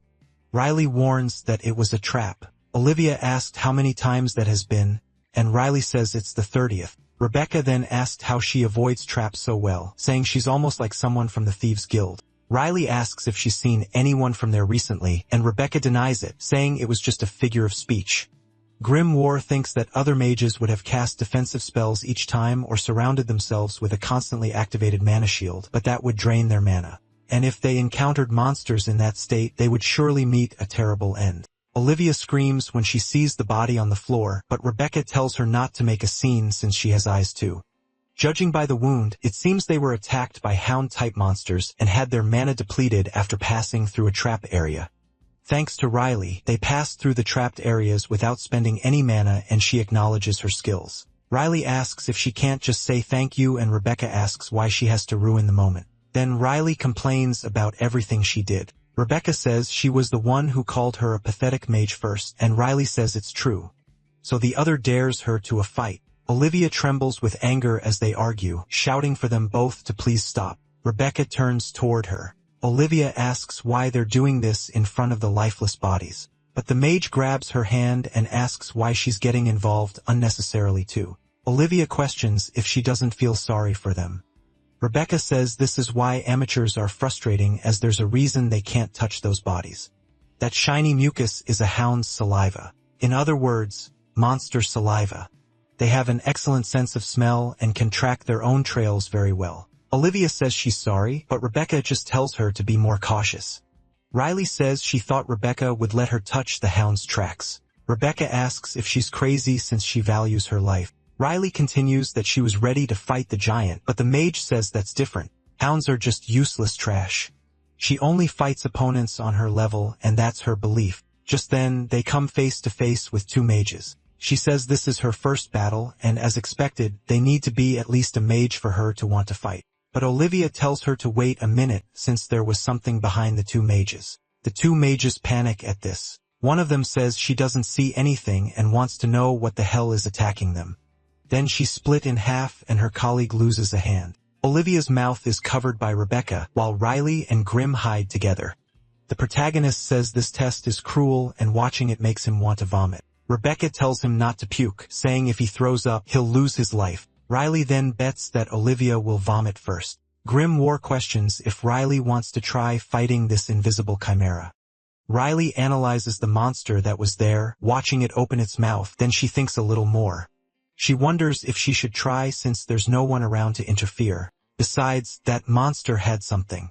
As it continues to eat, its body gradually becomes visible. The protagonist agrees and says it's about time to stretch a little. The girl breaks into a smile and tells Becky she can stop hiding now. She had said she wanted an exciting fight and now seems like the perfect opportunity. Rebecca looks at her surprised. Then she says that now she's speaking her language, standing in front of the monster that was sitting in the corner. Grimoire says they should go and Riley agrees, preparing a magic missile. The monster tries to advance toward them, but its mouth is hit by the magic.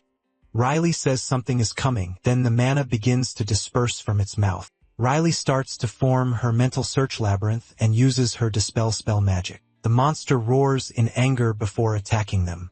Riley says it looks a bit pathetic. Grimoire asks what's pathetic about it, wondering if it's because its desperate attack was blocked by a simple dispel. Riley says that people say you shouldn't bother a dog while it's eating.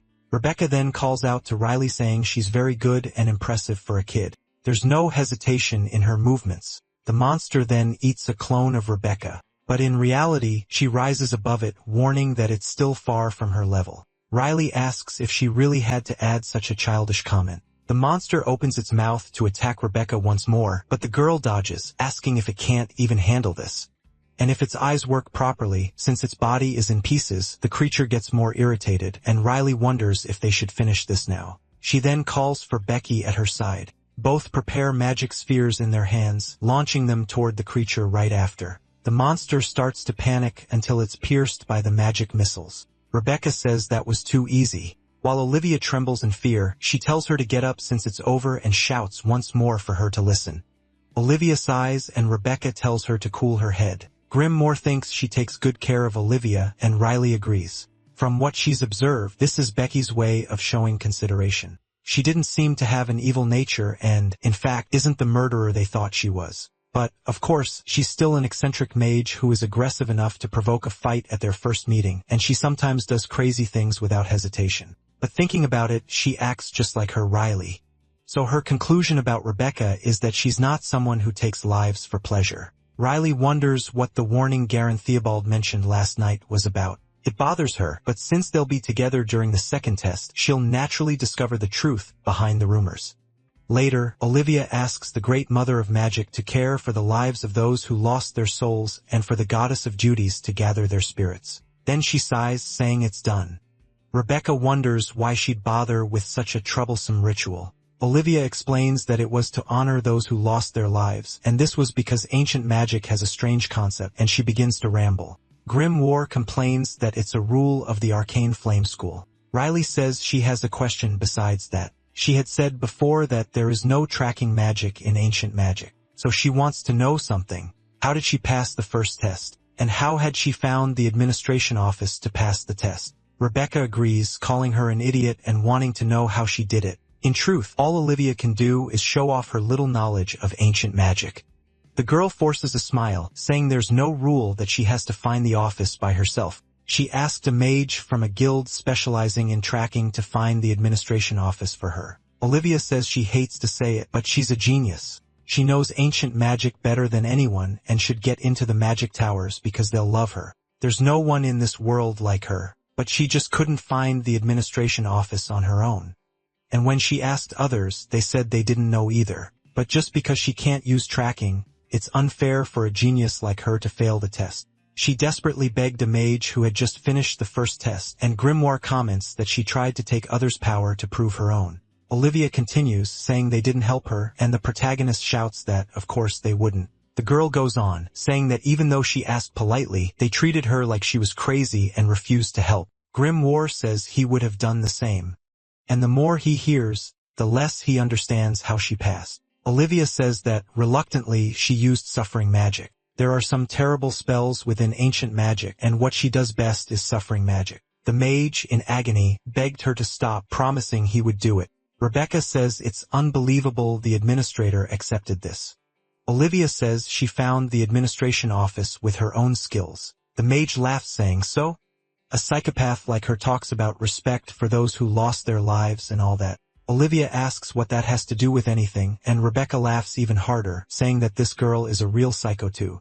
Grim wonders how there's no one sane there. A few moments later, the girls move forward. 12 hours pass in the second test, and not a single golem core has been obtained. Grimmore asks if it was still running away, and Riley confirms. The test's condition is to find the core of a golden golem, and to get it, you need to capture the golem. The problem is that even if you find it, it runs away while avoiding traps. That's why they haven't been able to capture a golden golem for half a day. Rebecca says catching a golem is ridiculously difficult. Riley says she has good news since the two nearby golems have stopped moving completely.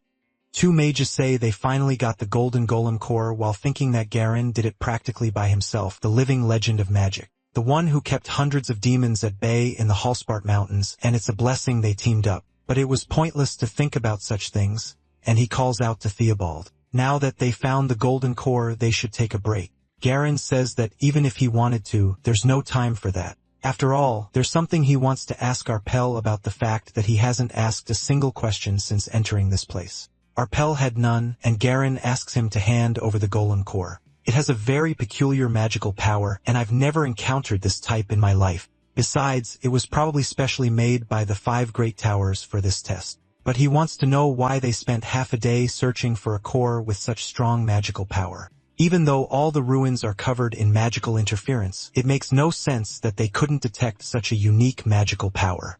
And Arpel says, strange.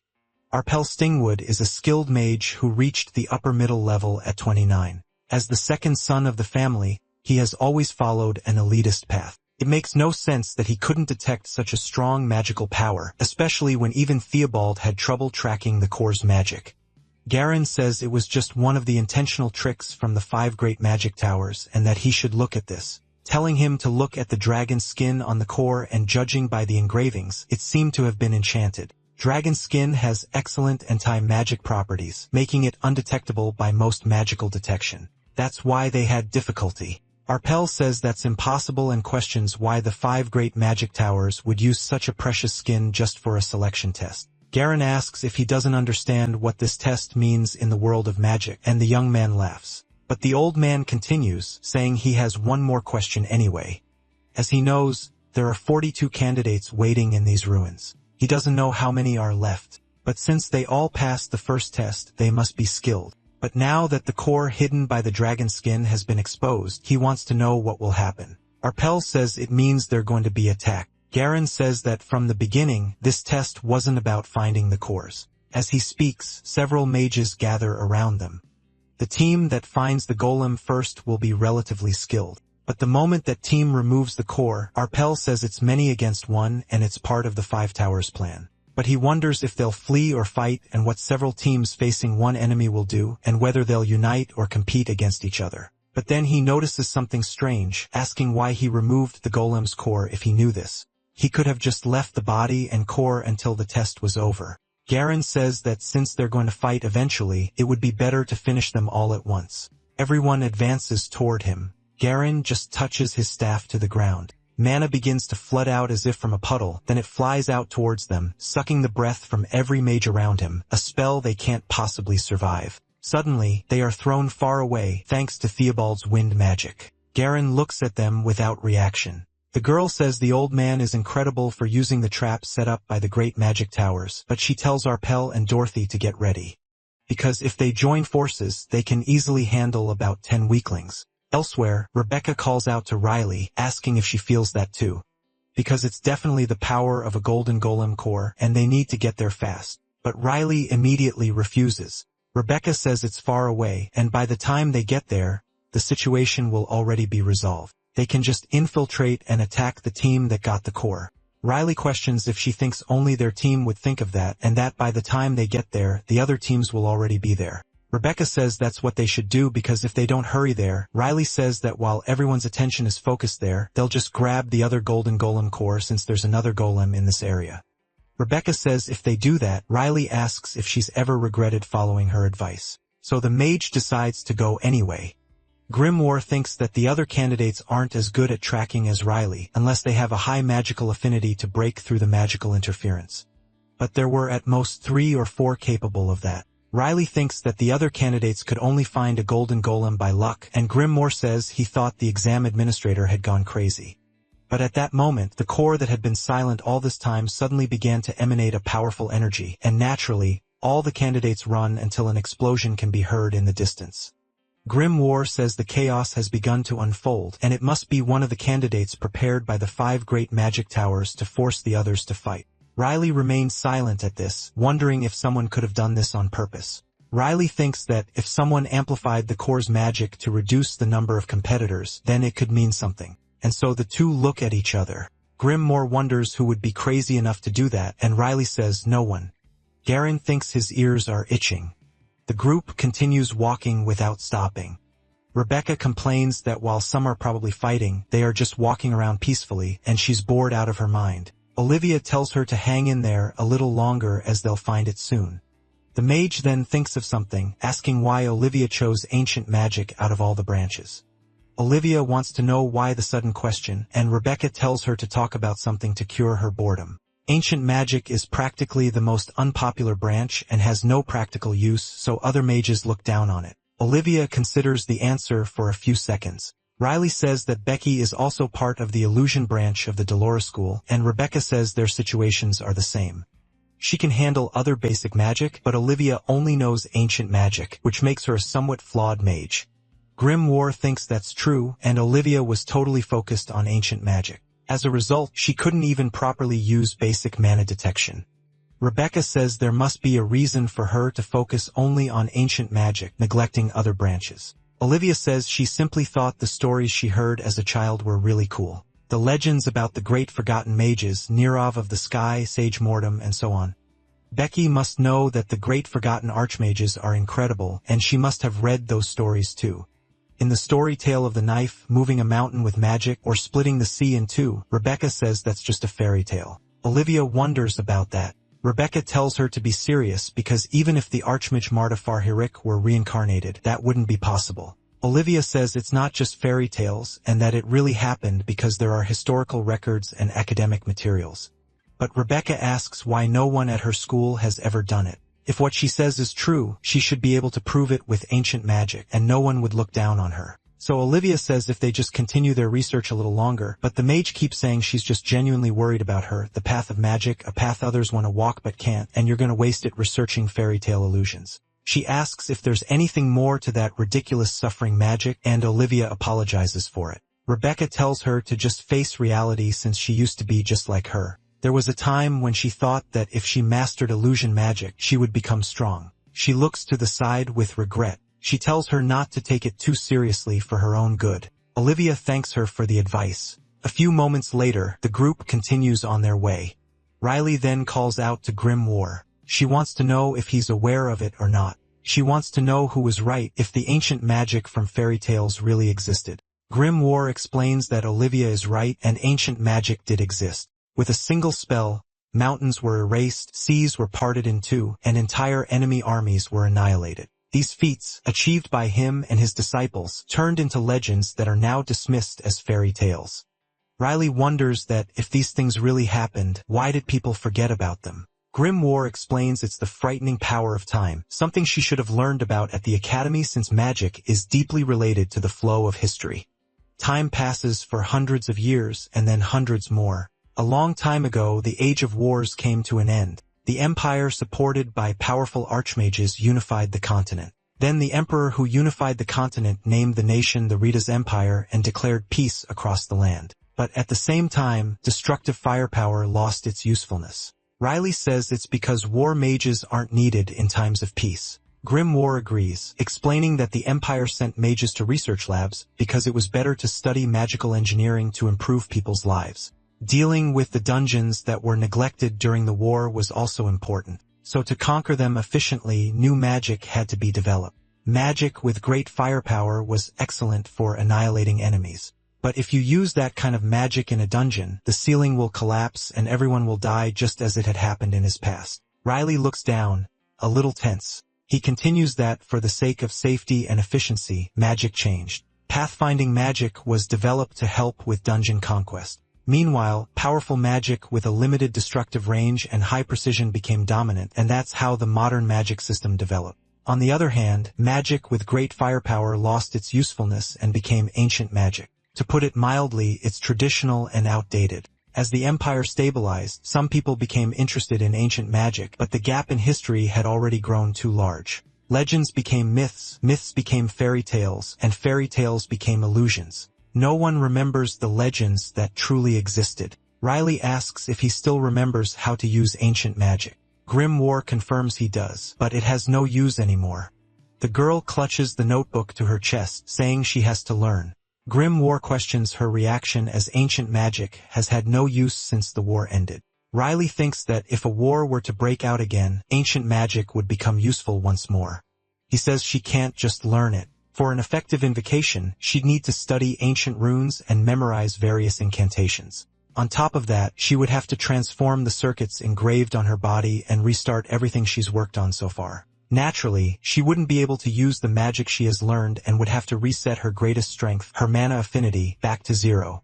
Riley says she doesn't like the sound of that. It seems she'll have to learn ancient magic in her next life. Grimoire smiles at her then, thinking that's if there even is a next life. Sometime later, a group is sitting down. A golden golem is tied up in fishing lines. Rebecca says it's good they finally found it, but Riley points out there's another team. Grimoire says that judging by their weary looks, the operation must have been very difficult. Rebecca notes that those guys subdued the golem but didn't take out its core. The creature keeps grunting non-stop. The mage says he'll make it quiet down. Riley wonders why they went to the trouble of capturing a golem alive when they could have just killed it and taken the core, and Grimoire wonders the same thing. Then he notices something. He says that it's dragon skin. Riley realizes that's why the core's magical power is weak, and Grimoire says he now understands. The moment they remove the core, it will reveal its presence. Riley thinks that others will sense the power and rush over, so they captured the golem before the test ended. He says they're really clever, but she needs to be careful with them since considering they didn't fall for any traps on the way, they're quite skilled. A few moments later, Rebecca summarizes that they're strong, so they should be careful when fighting them. Riley agrees since that's basically the gist of it. Rebecca says she's going to fight strong guys, something she's always done. So she moves to the front of the group, shouting for them to come at her all at once. That group is surprised by the sudden intrusion. Rebecca prepares her magic missile. The man steps in front of his group. The mage laughs hysterically, magic in her hands. But the man falls to the ground and surrenders. Rebecca is perplexed and asks if he's kidding, telling him they should hurry up and fight. His two subordinates want to know what he's doing. The guild leader shouts at them to shut up and lower their heads. They all lower their heads without even arguing. Rebecca wants to know why they surrendered without even fighting if they're supposed to be strong. Riley wonders if it could be because of Becky since her fame is well known in the Maximum world, and they might have surrendered after seeing her face. The man continues to beg for them to spare him. Please, then he shouts Olivia's name. He says they'll surrender willingly, but please, she mustn't use suffering magic. Olivia reveals he was the one who helped her pass the first test, remembering her explanation of how it happened. Everyone is completely shocked by this. Riley pets the golden creature, which looks like a cub to him, but Grimoire compares it to a sphinx cat. Then Rebecca approaches, finding the creature cute, and asks to pet it too. But as she tries to touch it, the creature bites Rebecca's hand, and she screams that she's been bitten and is bleeding. Riley then asks if she's okay, and Rebecca furiously denies it. He observes the chaotic team, but concludes that at least they got the golden golem without a fight. Grimoire notices that Rebecca, who loves to fight, is unsatisfied, and the girl calls Olivia an idiot. Rebecca questions her about her talent for torture magic since the enemy leader chickened out, and Olivia replies that she trained hard because it's her only ancient magic. At this, Rebecca finds it odd and asks why she was trembling before since she could have used that magic. Olivia then explains that torture magic has a 1-month cooldown, complaining that ancient magics always have flaws. Rebecca calls her crazy, but Grimoire comments that he's not sure who's calling whom crazy here. Changing the subject, Rebecca asks Olivia if she's from the southern region, which surprises her. She explains it's obvious from Olivia's southern accent when she panics, and Grimoire confirms it, leading Riley to ask why. Grimoire states that the South has a lot of crazy people and that the most eccentric ones usually come from there. Riley immediately asks him if that isn't regional discrimination. Grimoire defends himself, saying it's data from thousands of years, but Riley glares at him, disappointed by his morally wrong statements. Grimoire asks since when he cares about morals, while Riley just finds the situation interesting. Suddenly, Rebecca announces she's also from the South. Olivia celebrates the fact they're from the same place, while Riley and Grim watch from the background. At this, Riley comments that the southern region has a lot of crazies, and Grimoire scolds him for repeating the very thing he had criticized. He pretends not to remember, and Grimoire calls him shameless, sarcastically mentioning fairy tales like Pinocchio. Riley first confirms the story, but then reveals it's a joke, leaving Grimoire shocked that he believed something made up. He then reveals that the only tales he read as a child were about thieves, which confuses Grimoire. Riley explains that his uncle Robert wrote the tales for him, and Grimoire asks who this uncle is. The mention of the name brings back a memory for Riley. He remembers a figure amidst the flames screaming for him to run. Riley says his uncle was from a thieves' guild and that the stories taught selfish lessons, making Grimoire understand why he is the way he is. 20 hours pass inside the ruins, and the group looks exhausted with only 4 hours left until the test ends. Riley checks a panel and reports that no other candidates are approaching their location. Yawning, Riley comments on the long day, and Grimoire agrees they just need to hang on a little longer. With 4 hours left, Grimoire believes the tedious test will soon be over and that they'll pass without any problems. But suddenly, Grimoire and Riley go on alert. Just then, a powerful spell is launched in their direction, and the attack rushes swiftly down the corridor. Riley then focuses energy in his hand. He casts a dispel spell against the enemy magic. Thus, he completes his earlier thought, saying they would have passed if it weren't for those attackers. Rebecca and Olivia look at the scene, not understanding what happened. Next, Rebecca asks him why he didn't warn them someone was coming. He replies that his tracking magic didn't detect any presence. But Rebecca finds this ridiculous and asks how it's possible he didn't detect them. His affinity with mana is unparalleled, even allowing him to identify traps from the 5 great magic towers. Moreover, he can use his tracking even in ruins with strong mana interference. Grimoire notes that Rebecca knows this, which is why the situation makes no sense to her. So he supposes this would only be possible if the enemies were using something like dragon skin. At that moment, 3 hooded figures appear, and Grimoire realizes his assumption was correct. Grimoire faces the hooded figures and comments that they're not holding back. Riley then deduces that since they have the item, they must already have a golem and questions why they would be attacked. Grimoire admits he doesn't know the answer, stating he only has uncertain hypotheses for now. But he concludes that one thing is certain, the enemies are dangerous. Furthermore, the enemy's concentration, speed, and precision in magic overwhelmingly surpass Riley's level. Riley then asks Grimoire if he can feel it too, as the mana seems familiar to him. Grimoire confirms but adds that his hypothesis about it is quite sinister. He begins to explain that the person who attacked them is the same one now manipulating 2 different mana spheres. The 2 then face off, each preparing their own spell. Suddenly, thin beams of mana cross the entire room. Grimoire identifies the technique as reconnaissance magic. He explains it's a subtle battle to gauge the opponent's level as mana holds its user's signature. Mana forms a unique wavelength. For a mage who seeks speed like Riley, it flows quickly. For a mage focused on destruction like Rebecca, mana manifests violently. And for a mage like Olivia who seeks precision, mana manifests in a clean and orderly way. As for a mage who brings death, the mana carries a dense killing intent. With this, it's possible to predict enemy movements and map the course of the battle. That is the function of reconnaissance. Then the hooded man says it's been a while. Riley replies that he didn't expect to meet him like this. The familiar mana is followed by an equally familiar voice.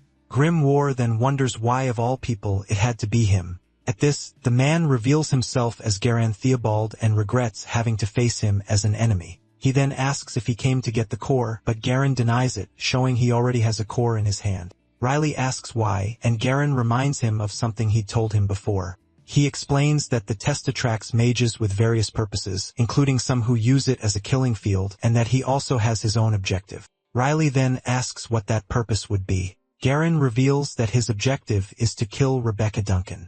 Garan claims to have a personal grudge against that unhinged killer, while Rebecca stares at him seriously.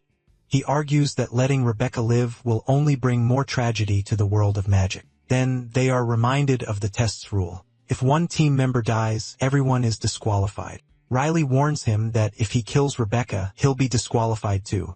But Garan simply replies that's why he regrets things have come to this. Riley glares at him coldly.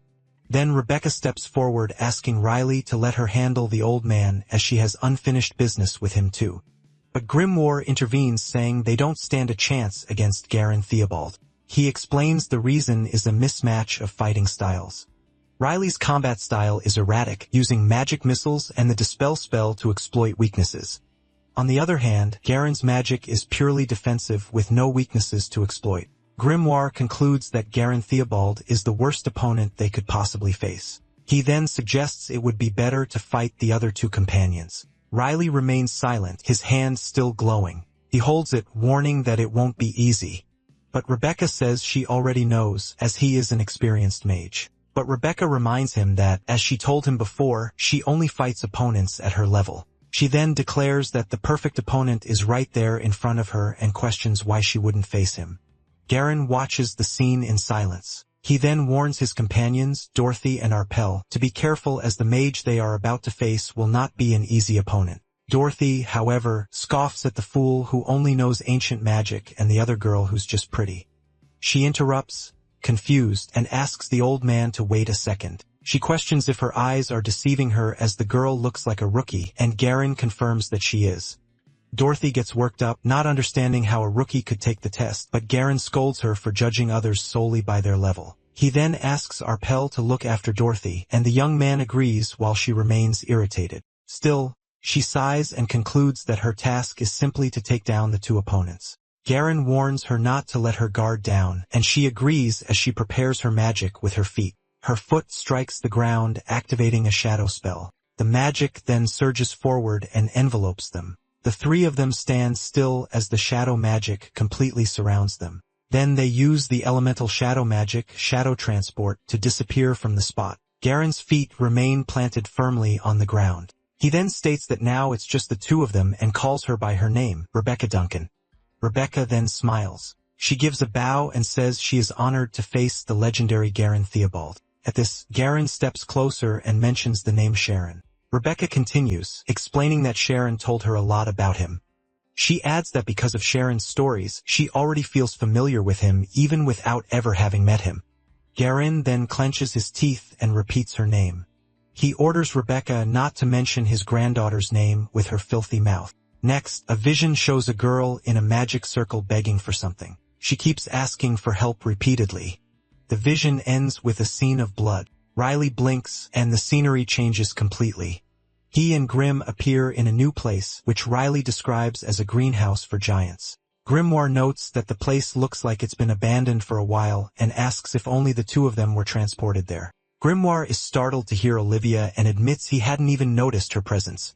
Then, the golden golem suddenly emerges from among the plants. Grimoire is relieved to see that the golem, Toby, is also there, as it would be bad to lose him. He then wonders why they were moved to this specific location. The magic used was Shadow Transport, a powerful spell with several limitations. The main one being its enormous energy cost. Using so much energy just to separate them is a huge risk, so there must be another reason. One possibility is that this location offers some strategic advantage to the enemies. Riley analyzes the environment and notes that the plants obstruct their view, concluding that the place is not suitable for a battle. But Grimoire agrees, reminding him that they must consider special circumstances since their opponent is also a mage. He then wonders why they would choose a place that also impairs their own vision. Suddenly, Grimoire seems to have a revelation about the reason. Just then, their opponents, Dorothy and Arpel, appear walking through the plants. Arpel comments to Dorothy that he still doesn't understand the strategy. He questions why Garen gave up the chance for an ambush, and Dorothy Griard, an advanced dark mage, replies that it wouldn't be fair. Arpel scoffs at the idea of fighting fairly as if they were knights and says that what he really doesn't understand is something else. Olivia then mutters that she has to go all out against a coward. Dorothy glares at her and complains about having to fight a rookie girl, questioning Garen's warning. Arpel advises her not to let her guard down, but she sighs and asks Riley if he doesn't also find the situation unfair. She then calls Olivia a coward and asks if Riley thinks he can face them alone, and he admits the situation is unfavorable.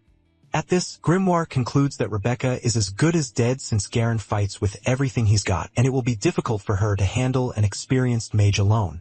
The situation becomes a race against time where Riley needs to defeat them before Rebecca dies and the team is disqualified. He asks if he can do it, but Grimoire replies that the chances are slim as their opponents seem to be advanced mages.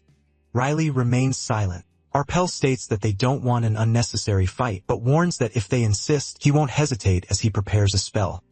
His energy then begins to crack the ground, and thick vines sprout aggressively from the soil. Suddenly, carnivorous plants attack them, and Arpel declares that just as the old man warned, they're not going to go easy on them. Riley understands that was the reason they were transported to the garden. Then, Arpel Stingwood reveals himself to be an advanced earth mage. He explains that he inherited his vision magic from the great sorcerer, Cromwell Stingwood. Riley recognizes the name as a shadow rushes toward him. A foot then stomps on the ground, activating a shadow magic. He turns around in surprise. Just then, he is thrown back by an explosion. As he falls, he realizes there are enemies everywhere, above and below. Then he lands hard on the ground as vines are controlled from a distance. Dorothy comments that fighting a low-level mage hurts their pride. She then warns him that playtime is over and advises him to give up now. Grimoire remarks on the enemy's combination of carnivorous plants and shadows. Riley then asks Grimoire what he thinks of the situation. He asks if Grimoire thinks they can beat them. The battle is a major disadvantage, with Riley facing two advanced mages on terrain that favors them. However, Grimoire, with his vast experience, claims that victory is possible. Grimoire quotes a book from his homeland that says, "When you know the enemy, you need not fear the result of 100 battles." Then he asks Riley which target is the priority, and he points to the man controlling the plants. Riley explains that since he's the main figure, if his plants disappear, the shadows the woman controls will also vanish. Grimoire proudly celebrates Riley's exact answer. He details how dangerous the man is, capable of using vines, poisonous mushrooms, and carnivorous plants to attack. But Grimoire raises a finger and poses a new question. He asks who taught plant magic to the great sorcerer Cromwell Stingwood. At that moment, the 5 great sorcerers are shown in a montage. Ian, Cedrian, Cromwell, Dimitri, and Martha. In a memory, Grimoire tells Riley they were considered talented geniuses, extremely passionate about magic. He, however, scoffs at the idea of them being geniuses and calls them a bunch of fools. But he admits their perseverance was unmatched. Back in the present, Riley says he's heard these stories countless times, and Grimoire replies that he should know then. About Cromwell Stingwood, a memory shows him asking the young mage what he likes. The young man is surprised by the sudden question. Then, Cromwell shows a small pot and excitedly declares that he likes plants. In the memory, Cromwell tells Grimoire he loves taking care of plants, and he just agrees. Then, Grimoire gets an idea. Back in the present, he suggests a type of magic and concludes that he knows enough about their opponent. Dorothy notices the smile and assumes they've already made a decision. At that, she demands the boy make a choice, fight or surrender. Riley then calls out to Grimoire and mentions a fairy tale that stuck with him about a con artist named Amy. Grimoire asks if it's another one of his uncle's stories, and Riley confirms. He then says he'll show them how the character from the tale pulled off her cons. He then sighs and simply tells them to take it. Dorothy and Arpel are confused by the offer. Then, Riley holds out his hand and offers them the golden golem. Dorothy is surprised as Garen swore they would fight. She comments that their team won't need the item anymore. Riley then remarks it would be crazy to fight them here, and Dorothy glares at him. Arpel agrees, saying an extra core can't hurt, and demands they hand over the golem. Riley pushes the golem toward them and tells it to stop hesitating. Dorothy approaches and calls the golem over, promising to take good care of it. At this, Grimoire has an idea and asks Riley what the con is. He explains that people aren't cautious with weaker things and that he'll use this psychology. Riley tells him to just watch and calls the golem by its name, Toby, as it approaches. He then commands it to go over there. The golem leaps toward Dorothy. Riley completes the order for it to bite, leaving her confused. Then the golem lunges and attacks her, making her scream. The creature bites Dorothy's face, who screams in pain. Arpel shouts for her as the girl cries. Taking advantage of the distraction, Riley quickly casts a spell. He fires a magic missile toward Dorothy. Arpel reacts as he sees the attack coming toward them. He then conjures a mana shield to protect her. Grimoire questions the use of just a mana shield while Riley prepares his next move. Arpel claims he's being underestimated, but the magic missile immediately starts to crack his mana shield. Then Riley activates his Dispel magic. The magic shatters the shield completely, and Arpel gets frustrated with the failed defense. At that moment, he shoves Dorothy aside at the last second, pushing her out of the attack's path. Grim War praises Arpel's good reflexes. Dorothy falls to the ground, wounded, and angrily questions his way of fighting. But Riley retorts sarcastically, asking if they're knights and why he should care about being fair. He holds her down on the ground and reminds her that she gave him the option to fight or surrender. Facing Arpel, Riley then declares that he chooses to fight. Furthermore, he states that he will win as Dorothy grits her teeth. In the background, Olivia watches the scene hidden among the plants. He then challenges them to attack him, calling them pathetic worms. Meanwhile, the fight between Rebecca Duncan and Garen Theobald continues elsewhere. Garen repeats his order for Rebecca not to mention his granddaughter's name, but Rebecca provokes him, finding the order a bit harsh and questioning if it's because of her murderer nickname. Then Rebecca grabs him and declares that she doesn't care about others' opinions, but he has no right to insult her. At that, a vision reveals a blood-stained document showing she was disqualified for murdering an administrator. Furthermore, another document states she also massacred half the competitors, and Rebecca reveals she did it all to avenge Sharon. 2 years ago, during the selection test, candidates ran amidst spells and screams. Then Rebecca steps firmly onto a magic circle. She then celebrates first place, passing the test in record time. She dedicates the victory to Sharon, saying she won this time. At that moment, she turns to look for Sharon while other candidates complain about the clones and hallucinations. But Rebecca falls silent, sensing something strange. All the candidates are looking direction. Ahead, a golem advances as Sharon flees, begging for help. She keeps screaming for help, running from the creature. Rebecca shouts Sharon's name, not understanding why she's there, but her expression suddenly changes. Instead of helping, the other candidates start laughing at Sharon's situation. Then, the golem's fist descends toward her. Rebecca appears at the last second and uses a magic barrier to destroy the golem's fist. Pieces of the creature scatter as she glares at the other candidates. Her gaze turns savage. Back in the present, Rebecca tells Garen she has avenged Sharon. She explains they could have helped, but they let her die and even mocked her. She states that they killed Sharon, so she killed them in return. But Garen retorts that this isn't vengeance, but a massacre that dishonors his granddaughter's memory. The scene shows that 2 years ago, a deacon who administered the test was killed. A year ago, several veteran mages from all the schools also lost their lives. After that day, Rebecca's reputation began to change, and she became known as the Unchained Killer. Garen then accuses her of harming Sharon's honor, claiming his granddaughter is now blamed for creating a murderer. With that, he declares his intention for today. He will kill her himself to restore his granddaughter's honor. She then questions him, asking if honor is the only thing that matters to him. Rebecca points out that his granddaughter is dead, yet he's only worried about her honor. Finally, she concludes that he just doesn't seem to get it. At that, Garen attacks with rocks falling from the sky. Rebecca's clone is then crushed by the blow. Its remains are scattered on the ground. Then, the fake body dissolves into particles. Garen realizes he's been fighting a clone the whole time. He remembers the real Rebecca saying he couldn't insult her. Then, he calls the trick petty and prepares a light spell. Garen fires a beam to find his true opponent. His spell reveals her location, and he confirms that he sees her. Rebecca smirks, and Garen's eye widens. He then realizes she's right behind him, a dagger already in her hand. He tries to raise a defense, but Rebecca strikes with the dagger before he can react, and the weapon pierces Garen Theobald's shoulder. Finally, she pulls the dagger out with a smile. Blood spurts from the wound as Rebecca stares him down. Then Garen falls to his knees, questioning how she reached him so quickly.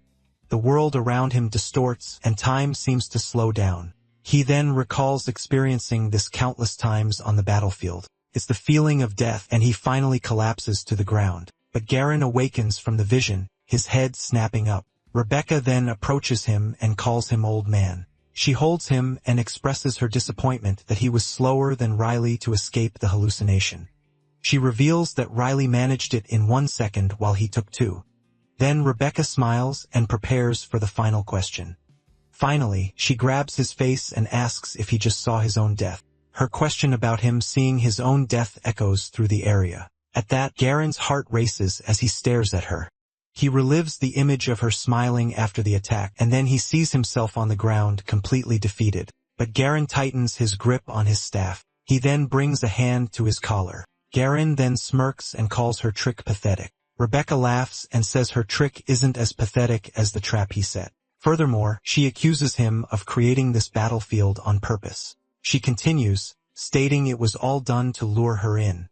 Rebecca then glares at him for a moment. Then she says he knew she'd show up if there was a big fight. That's why he intentionally exposed the core's energy. Garen confirms the accusation as he knows there's no mage more eager for a fight than her. She sighs and confesses she wanted to go, but Riley stopped her. Garen says that since she didn't show up, he came looking for her himself. Then he points his staff directly at her neck and calls her the rampaging killer, Rebecca Duncan. But Rebecca catches the tip of the staff with her hand. At that, she begins to applaud slowly. She praises him for fighting and killing dozens just to find her.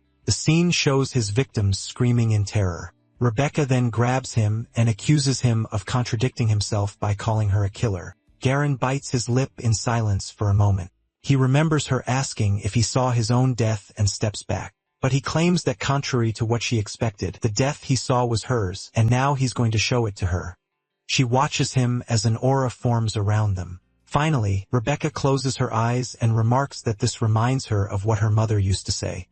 She remembers her mother saying that herbalists die falling from cliffs to gather herbs. Also, swordsmen die by the sword and alchemists from accidents with forbidden elixirs. At that, she explains that a mage dies while using magic, so he should show her the death he saw. Her mother then wished for Becky to have an end worthy of a mage. Rebecca then holds out her hand and says she's looking forward to it to make her 27 years as a mage worthwhile. Then their auras collide and the fight resumes. Their hands meet in a clash of energy. Garen glares at her with determination. Meanwhile, Riley stomps on the ground and challenges them to come closer. He calls his opponents pathetic worms, enraging Dorothy Griard with the insult. At this, Riley comments to Grimm that she's easier to provoke than Becky, and he agrees. Arpel Stingwood holds back Dorothy, who questions how a rookie dares to look down on them, but she smirks and unleashes her dark aura. She then fires a powerful blast, vowing to destroy him. Grimoire warns that composure is one of a mage's most basic virtues. Then her attack collides with Riley's magic, who knows that emotional magic is predictable. At that, Riley charges forward. Dorothy and Arpel react in surprise, and he tells her to calm down. Grimoire then observes the scene and states that they've already won. A carnivorous plant bites one of the shadow tentacles. Riley then dodges the blow amidst the energy blast. He keeps moving forward, cutting through Arpel's vines along the way, but a vine ensnares him, causing him to flip in mid-air. He's left hanging upside down. Meanwhile, Dorothy yells for Arpel to get it together as the plant is attacking them.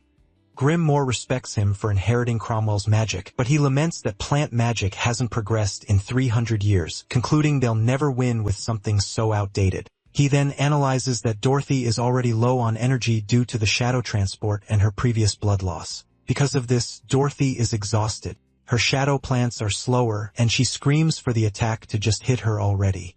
Grimoire concludes they only need to worry about the green-haired boy and that victory is certain at this rate. But Riley looks back and realizes the situation isn't good as they don't have enough time. He knows that even if they defeat these two, it will still be their loss if they can't help Rebecca in time. Therefore, they decide they need to take a risk to ensure victory.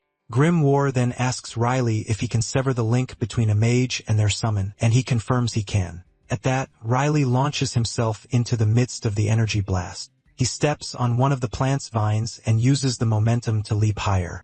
Olivia watches the scene. Dorothy and Arpel look up, not understanding what's happening. Olivia then wonders how it's possible for a mage to move like that as he charges forward. Riley continues his advance through the plants. He gets closer and closer to his target. His magic guides him along the way. Grimoire explains that to sever the link between the mage and the summon, you just need to hit the mage directly. Riley lands the blow. With that, Arpel is knocked out. Dorothy faints too. Then both opponents fall to the ground, defeated. Riley feels dizzy from the effort, and Grimoire asks if he's okay. That was a moment of intense and extraordinary concentration. He used his magic to move at high speed. Grimoire then comments that a moment like that would leave him exhausted, and Riley agrees. Hidden. Olivia watches the scene. Riley then starts muttering to himself and walks toward his companion. He comments that Olivia seems to be fine too. He also notices she only has a few scratches and is surprised she stayed safe. But the golem Toby appears whimpering at his feet and he stops walking. Finally, Riley and Grim look at the small golden creature. Grim War notices the golem has been pierced as if attacked by the plant. Riley kneels beside the fallen creature. He then touches the exposed core in the wound and the creature cries out. With that, the golem falls silent. Then Riley holds the core in his hand. He puts the core away and states that it's not too late to help Becky. Their battle may be over, but the main fight hasn't ended yet. Grimoire says he's already located her, and that they need to hurry to help in the fight against Garan Theobald, but the locating spell begins to fail. Suddenly, the spell breaks apart into particles. Then, a voice says, "That's enough." Riley and Grim look up in silence. At that moment, Garan Theobald appears before them. He then announces that Rebecca Duncan is dead. Furthermore, he declares that their test is over. Riley realizes that Becky's energy, which he had clearly felt, has vanished. But Grimoire corrects him, stating he can still feel it, but her energy is very weak. He continues, explaining that with her energy so faint, she must be dead, and the team will be disqualified. With that, Riley concludes that he's disqualified. Garin then explains that Rebecca Duncan committed an unpardonable atrocity and needed to pay with her life. So Riley asks him if he lost a family member because of her, but Garin replies that he lost something much more important than that. He then reveals that he lost his honor. Riley remains silent for a moment. Then he accuses him of being a huge hypocrite, Mr. Theobald. He recalls that Garin despised those who used the test as a legal means for murder or just as a pastime. Moreover, Riley points out that he himself used the selection test for his personal revenge, acting exactly like those he hates. At this, Garin sighs and apologizes, stating he has nothing more to say. Riley looks down at the ground. Finally, he says the situation is very disappointing and that he's also a little angry. Then an aura of energy explodes around Riley.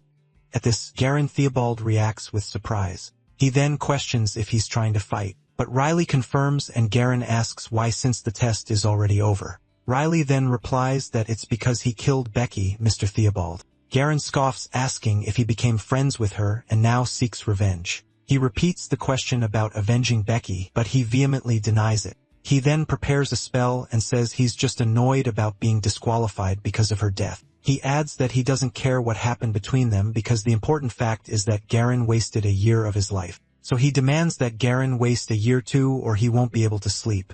Garan then comments that he's truly a problem and admits his skill is far beyond that of a novice. He continues, saying he can see it in how Riley defeated the two members of his team. But that's precisely why he charges forward and fires an energy blast at Garan. And Garan states he will fight with everything he's got. The impact of the blows creates an explosion, but Garen's shield holds firm. Then Riley prepares another spell. He fires 5 consecutive magic missiles which are blocked by the defense. The force of the block pushes him back, but he recovers and looks up. Garan then taunts him, stating his defense can't be broken with that kind of magic. At this, Grimoire agrees they need more firepower to breach such a meticulous shield. He then starts to think of a plan, remembering the ruins might have something they can use. But he notices Olivia muttering in the distance. Grimoire complains that they're in trouble, while the coward trembles in fear and doesn't even offer to help. With that, he suddenly stops as he notices something unusual. Finally, he questions if she's really scared as Olivia is in the middle of a complex incantation. Grimoire then realizes that Olivia has been preparing to fight from the very beginning. He calls out to Riley, who responds immediately. He then reveals that the game changer they needed was there all along, Olivia's ancient magic. But Garan advises him not to do anything rash and to accept the outcome as the test is about to end anyway. So Grim tells Riley they just need to buy some time and he asks for a moment to consider surrendering. Garan agrees and allows him to proceed. At that, Riley sighs. He then activates a spell to speed up his thought process. Grimoire explains that time is flowing slowly and that they need to hurry. He then approaches Olivia and tells her they need to cast the ancient magic right now. Grimoire analyzes that since it's a garden, there's no risk of collapse. He also notes that her pronunciation and sentence structure are perfect, having never seen a mage so fluent in ancient rune. He remembers Olivia bragging about being a genius, but he knows there's a fatal flaw. Then he points out that her spell is missing the initiation incantation, commenting on how the most important part was lost to time. Grimoire then explains that sometimes parts of an incantation get lost over time. Riley then asks what to do about the missing part, as that's why she couldn't cast the spell. But Grimoire suddenly smiles, knowing the answer. He then reveals himself to be a magic book that defies time, and that he himself created the incantation thousands of years ago. He then turns to Riley and gives him the signal to begin. Then Riley calls out to Olivia, telling her not to stop chanting and to listen to him. He continues, stating that she must already know a crucial part of the incantation is missing. He then promises to tell her the missing line, but he asks her not to question how he knows, as it's a secret he can't share. Finally, he asks if she wants to try. She agrees, and Grimm confirms the signal to proceed. With that, Riley looks back at Garen and declares that they will try to take down Garen Edward von Theobald on their own. Garen is then confused and questions him, asking if he wasn't just trying to surrender. But Riley just scoffs at the idea of surrendering. Then, Grimoire whispers the missing line to Olivia. At that, Olivia's eyes widen, and she continues the incantation with the new part. Garen then understands they have no plans to surrender, but a huge blast of energy hits his shield, which holds firm. Furthermore, the ground around Garen's shield begins to tremble, and a giant flower violently bursts from the ground. He then looks at the scene, not understanding what is happening. Then, a wave of energy strong enough to shake the ruins hits him, and he questions what they are trying to do. Riley replies that he's not sure and suggests he ask his colleague. He then gestures to Olivia, who continues mumbling her spell. Garen then stares at Olivia as her aura explodes, recognizing her as being from the Blaze Ark in school and questioning her identity. He then asks how they will use ancient magic, a lost art, but Riley cuts him off, saying that's not important right now. Riley then warns him that he must stop Olivia before she finishes. Otherwise, he'll die if he doesn't defeat him first. Garen mutters that they're a serious problem, and Grimm agrees as the barrier begins to crack. Finally, he reinforces his shield as Riley's blow approaches. Then Riley casts a dispel spell against Garen's defense. He concentrates to maintain the spell. Meanwhile, Grimoire instructs Olivia on the next part of the incantation. Garen feels the heat rising and realizes his barrier is cracking. At that, Riley takes a step forward and lunges toward Garen once more. His fist then lands squarely on the legendary mage's face, but the impact from the defense throws him back amidst explosions. He turns and sees Olivia's energy intensifying. Garen then counterattacks, and Riley is hit by multiple energy strikes, but he manages to block the attacks. Garen then struggles to maintain his defense, shouting that it's just a little longer. Even with a nosebleed, Olivia continues to recite the spell. Finally, the magic circle fully activates, releasing immense energy.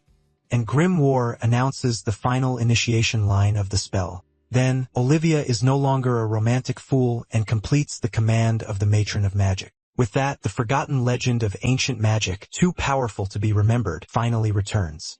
She then grips her staff tightly. Furthermore, Olivia and Grimoire smile as a weapon materializes in her hands. Riley watches the wave of energy advance against Garen's shield. Then Olivia completes the incantation, ordering the flames to rise into a blazing fire. Finally, a gigantic explosion of fire consumes the entire area. Grimm reacts to the power of the magic. He stands up amidst the all-consuming flames. He then remarks that he can't believe the power Olivia managed to summon on her first try. Moreover, Grimoire admits she has an extraordinary talent for ancient magic and flies off to find Riley. There, he finds the boy on the ground and asks if he's alive. Grimoire sits beside Riley and notices he doesn't seem to have any serious injuries. Then Olivia runs towards them, shouting to see if they're okay, but she trips on a rock along the way and falls awkwardly to the ground. Grimoire then observes that she should be weak after using such intense magic. He watches her for a moment, then he concludes that with her talent and perseverance, she has room to grow and will be a great help in the future. Just then, Riley wakes up. Olivia asks if he can move, and he confirms he's fine. A little further away, Rebecca staggers and says there's something she needs to do now. Finally, she walks towards Garen, who is lying on the ground while Dorothy and Arpel remain unconscious. Grimoire observes that the opponents have severe burns and internal injuries needing weeks to recover, but a defensive spell protected everyone at the last second. Then, he raised his staff and activated the magic. Grimoire explains that it was Garen's defense that saved them because without it, they would all be dead. But for some reason, Riley remained silent. Then, he notices Garen expanding the shield. The mage looks in his direction. The magic advances quickly. He then understands that Garen expanded the shield to protect them as well. Grimoire explains that even though they weren't the target, they wouldn't have been okay without Garen's shield. Then, Grimoire points out the obvious reason why Garen protected them, even though they were his opponents. So, he concludes that Garen never intended to hurt them. But Riley wonders why Garen attacked him as if he wanted to kill him. Grimoire pokes him and reminds him that he was the one who hit him first. He keeps poking Riley's cheek, who remains silent. Riley then uses magic to restore the energy circuits of the fallen opponents. Olivia asks if the emergency treatment is enough, and Grimoire confirms they'll be able to take care of themselves from now on. At that, Riley declares he's going to take the core Garen had for himself. He also tells Garen not to be disappointed and invites him to retake the test next year as he likes to return favors. But then he drops the core onto Garen's chest. Then the group moves away and observes the area from above. Riley comments that the cliff is high enough that no one will find what was left behind. Grimoire agrees as the core's energy is faint and there isn't enough time for others to find it. He then asks what Riley will do with the second core, and the boy says he doesn't know since he worked hard to get it. In the end, he decides to keep the second core as a souvenir. Then Riley invites Olivia to explore the nearby garden until the test is over, and she accepts. With that, the three of them begin to walk through the area together. Grimoire comments that even though they've been walking for a while, they haven't found any monsters or traps, and Riley finds the place interesting. Olivia then questions him about how he knew the last part of the incantation, but Riley reminds her of her promise. She remembers and gives up, leading Grimoire to comment on how easy she is to deal with, but Olivia remains silent for a moment. Olivia then calls out to Riley and asks if Becky is really dead. He remains silent as Olivia waits for an answer. At that, she grabs his arm. Riley then sighs, saying it's a shame, and that he's a little sad about losing a classmate. But he states that even so, it wasn't a bad experience. Despite the outcome, they gained valuable experience with real combat and crisis situations. Grimoire then says that a 1-year delay isn't a problem as they can retake the test and enter the Arantes Mage Tower. Besides, the ultimate goal is to get revenge on the swindler who pretended to be his disciple's disciple. Riley then identifies Jan Arentz, the Tower Master who stole the level of immortality that Martha Pergaric dreamed of. But he corrects himself, revealing that the level of immortality was his dream, and he asked Martha to achieve it for him. Grimoire explains that if a signatory never died, he could study magic forever without needing to teach a new mage. That way, he could also find the one responsible for turning him into a book faster. He then says he conducted countless experiments to achieve immortality, and the spell is the result of years of research with his disciples. Riley smiles and says that's one more reason to get revenge on John Arantes since he tricked his disciples. In the end, they agree to do their best together as 1 more year of training won't be a big problem. Just then, Riley agrees with him, but they hear a sound coming from the bushes. He then says they can take their time, but a blue drop falls on his head. They look up and see Rebecca hanging upside down. Finally, she yells at them to hurry up and get her down. Surprised, Grimoire and Olivia watch as Riley calls out her name.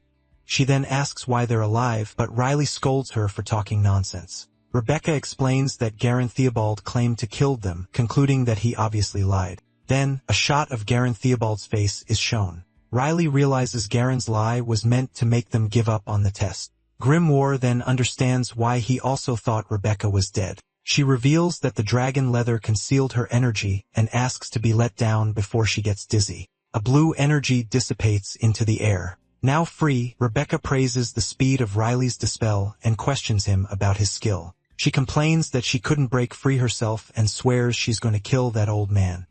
Riley replies that it's the result hard work, but Rebecca insists it just looks like talent. However, Grimoire and Riley notice something is strange about her. They realize Rebecca has no serious injuries, as if she never fought Garen at all. Rebecca accepts that Garen lied, but says she still has something to ask. Riley questions her directly, asking why Garen Theobald let her go. Rebecca is silent for a moment. Then she answers that he said he wouldn't stoop to killing her, so he forgave her. But he also told her to give up the test as penance. Riley and Grimoire remain silent. Riley concludes that she isn't telling the truth, and Grimoire agrees it's impossible for Garen to forgive her for such a ridiculous reason. He explains that a simple grudge wouldn't be enough to create that violent energy. Furthermore, Grimoire states that Rebecca definitely left a scar on him that can only be erased by her death, and yet here she is. So Rebecca is alive and well, but she's lying about how she survived. Grimoire corrects him, saying that to be exact, she just doesn't want to tell them the reason right now. He suggests it might be because the top 5 from the Mage's Tower are watching the selection test. Grimoire decides to drop the subject, and Riley agrees that the important thing is that Rebecca is alive. Rebecca then assumes that since they're all okay, they gave up on the test, and the old man told them to hand over the core. At this, Olivia looks at Riley, while Rebecca laments having to take the test a 4th time, and the mage with glasses celebrates sarcastically. Rebecca falls to the ground, and Riley comments that she seems disappointed. She laments having waited in vain for them to escape the old man. But at that moment, Riley places the core in her hand. He then asks if Rebecca knows what that is. Rebecca looks at Riley surprised. Next, she jumps up and declares her love for them. She then demands to know how they escaped the old man, but Olivia just stammers. The scene cuts to a defeated carnivorous plant on the ground. Elsewhere, Dorothy cries and apologizes, blaming herself for what happened. Arpel asks Dorothy to calm down. He reassures her that Garin is fine, though she continues to cry. Garin, supported by Arpel, takes the blame, admitting he let his guard down. He regrets underestimating the rookie girl, stating he could have defeated her if he had fought with everything from the start. He then remembers thinking that Arpel and Dorothy would be enough to handle her. However, the destruction around them proves they fought with full force. Garin concludes that they both lost to a mere rookie. Garin reflects that, in the end, the girl managed to face him, and he can't believe a prodigy who transcends the levels of magic mastery could exist. He admits he knew the girl was a monster, but he didn't expect this much, and then states he's recovered enough to walk on his own. Arpel suggests he rest a bit more, but Garin starts to walk with a limp. Dorothy then goes back to blaming herself for what happened. Garin laments the defeat, but as Arpel mentions next year's chance, Dorothy insists the old man will make it. He thanks them for the encouraging words as his group begins to move away. Garin stops suddenly. He comes across a new group that has a core. Garin then recognizes her as Pamela von Hasselpart. As Garin laments encountering them with his mana and strength depleted, Dorothy whispers that Pamela is just a low-level advanced mage. He decides the best option is to avoid combat and approaches to say they have no intention of fighting. Pamela then gives a smile. However, to Garin's surprise, Pamela's group bows and announces their surrender. They offer the core and ask Garin to spare them. One of the group members questions the decision to surrender again, asking why they have to give the core to that old man. Pamela dares her companion to fight, and he's shocked to realize it's Garin Theobald, while Garin's group understands the misunderstanding. One of Pamela's group members worries about being qualified, but she reassures him, stating they still have 10 minutes. He questions how they'll find another core in such a short time, but she confidently assures him that nothing is impossible in this world. Meanwhile, a red-haired woman sits at a table. She then comments that they got some interesting results this time. The list of candidates who passed the second test is revealed, first showing the group of Riley, Rebecca, and Olivia. Next, the group of Garin, Arpel, and Dorothy also appears on the list. Finally, Pamela's group is also listed. In the city of mages, Wilhelm, the group walks through the snow, and Rebecca comments on how nice the fresh air feels. She explains that even though the priest healed her injuries, she still feels exhausted after 2 days in the temple. Yawning, Rebecca then mentions that the final selection test will be held in 1 week. A flashback shows the evaluator confirming to the group that the final test will take place in a week. She adds that the test will include a one-on-one interview with each archmage from the 5 major towers. Grimoire reflects on the interview, seeing it as a good opportunity for Riley to showcase her talent directly. And more importantly, he mentions they'll get to see John Aaron's face in person. Back in the present, Rebecca announces she's going to rest and tells Grimoire that she'll be staying with an acquaintance in the city.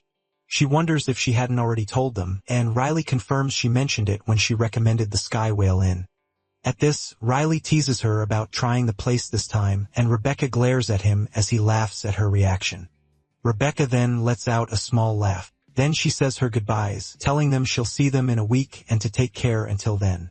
Grimoire asks Olivia where she'll be staying, and she replies that she'll be at the Grand Stingwood Hotel, just like Riley. Olivia mentions she's going to stop by the Arcadia Library on the way, while Riley can't wait to relax at the hotel. He plans to soak in a hot tub and eat ice cream all day, and Grimoire agrees that rest is important. Riley and Grimoire approach the hotel's entrance. Then Riley turns the doorknob, thinking she'll finally get her well-deserved rest. But as she opens the door, she comes face to face with Garen, Arpel, and Dorothy. Grimoire and Riley stand frozen, surprised by the unexpected encounter. Garen then recognizes them and comments that they're staying there too.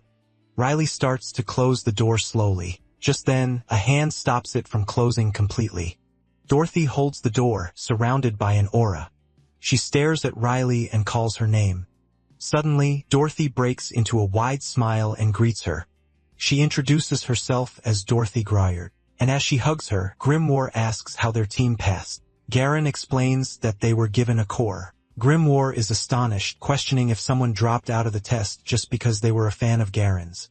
Garen then informs them that the other team passed as well, and Grimoire decides to stop thinking about it. Dorothy holds Riley's hands, excited that they'll all be taking the final test together, and she agrees. Riley then asks Arpel why he's being so friendly, and the young man replies that the fight was just for the test, plus he likes pretty girls. Arpel then invites Riley to eat with them, but she replies that she was planning to order room service. However, he convinces her by mentioning a celebratory banquet by a former royal chef, and Riley immediately agrees to go. The dinner table is laden with dishes. Riley then starts to eat large amounts of food quickly. Grimoire comments on her appetite, but the girl justifies it by saying she's still in her growth phase. At that moment, Arpel mentions they won't believe where the last core was found. Pamela explains that it was at the bottom of a cliff, in a place so deep you couldn't see the ground. While she complains about the location, Riley and Grimoire remember that they were the ones who found it, and the Grimoire suggests they keep quiet. Garen expresses his surprise that they found the core in less than 10 minutes. He then praises Pamela, calling her Wilhelm's best scout. But Pamela denies the credit and reveals it was someone else who found it. She introduces Gilbert Winifred, a disciple she trained in secret. Furthermore, Pamela says he was the one who found almost all the golden golems in the ruins. Garen shows interest in learning more about Gilbert, and Pamela agrees to tell him. However, as she begins to speak, Gilbert remains silent, just eating. Grimoire comments on Gilbert's arrogance for not saying anything, but acknowledges that he's talented and could even reach the expert level. Pamela then brags about how quickly Gilbert found the administration office. But Dorothy interrupts her to ask about Rebecca, questioning if she wasn't faster than Gilbert by passing the test in 4 hours. Pamela dismisses Rebecca from the conversation, stating that the assassin cheated by using clones, and Dorothy agrees. She then changes the subject, declaring that Gilbert must have the second best time since Garen took a day to pass. She then proudly reveals that it took him only 2 days to find the office. Garen reflects on the information, repeating that it was 2 days. Just then, Garen corrects her, stating that, unfortunately, Gilbert wouldn't be in second place. Pamela tries to justify herself, saying it's not fair to compare those who use proper methods with cheaters like Rebecca. However, Garen smiles and clarifies that there's a misunderstanding, as he wasn't talking about Rebecca.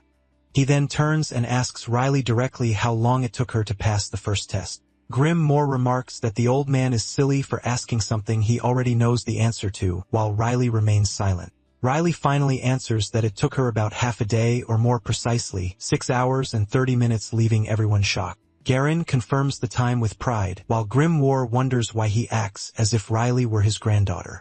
Pamela then screams, shocked by the 6-hour and 30-minute mark. Gilbert slams his fork on the table, stating that Riley has to be kidding. He then stands up and questions how a mere rookie found the office in half a day, declaring that he doesn't believe it. Furthermore, Gilbert asks if she even has the right to take the final test. He points at Riley, repeating that a rookie found the office in just half a day.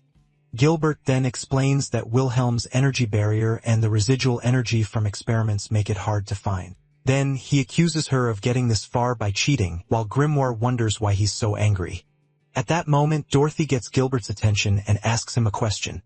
Surrounded by her aura, she challenges him directly, asking if he thinks he can beat her. Gilbert hesitates, aware that Dorothy is a skilled mage on the verge of the advanced level. He then clenches his fist, unable to answer, and she taunts him for his silence.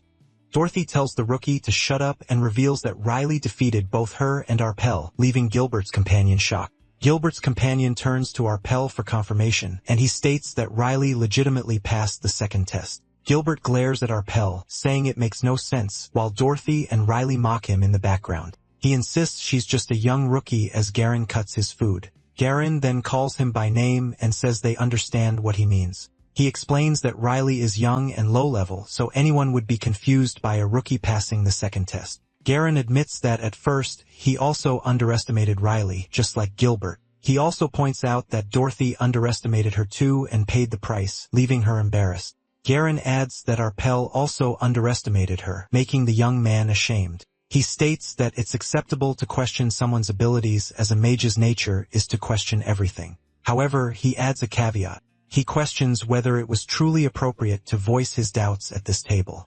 Grimoire reflects that he showed his hostility at a celebration in front of more experienced mages. Pamela then apologizes for her disciple's mistake, explaining he has no manners and promising to teach him a lesson later. Pamela then scolds him and demands that he apologize. Gilbert bows, apologizing for his rudeness, and Garen accepts, as long as it doesn't happen again. Grimoire then suggests that if Gilbert truly doubts her skills, he should challenge her to a duel, as she would gladly accept. Riley's image turns dark, and she emits a warning not to mess with her. Grimoire asks for her confirmation, and Riley replies that she's always ready for a duel with Gilbert, and it would be a pleasure. Grimoire questions the need for the threatening energy, and she replies that she did it so she wouldn't be bothered anymore and could go back to eating in peace. Grimoire then remarks that nothing else should happen. But upon hearing a knock on the door, he feels something is about to go wrong. Pamela then notices the visitor and invites the person in. Olivia appears at the door and explains that the staff sent her, causing Pamela to scream in panic. At this, Pamela begs to be spared, while Grimoire comments that he knew this would happen, and Riley predicts another hectic meal. Pamela's group panics, while Olivia watches the scene, confused. Riley observes her own hand. She then calls Grimoire and asks if there's a way to go through the second awakening early. The Grimoire asks if she has felt her limit, and Riley confirms she has.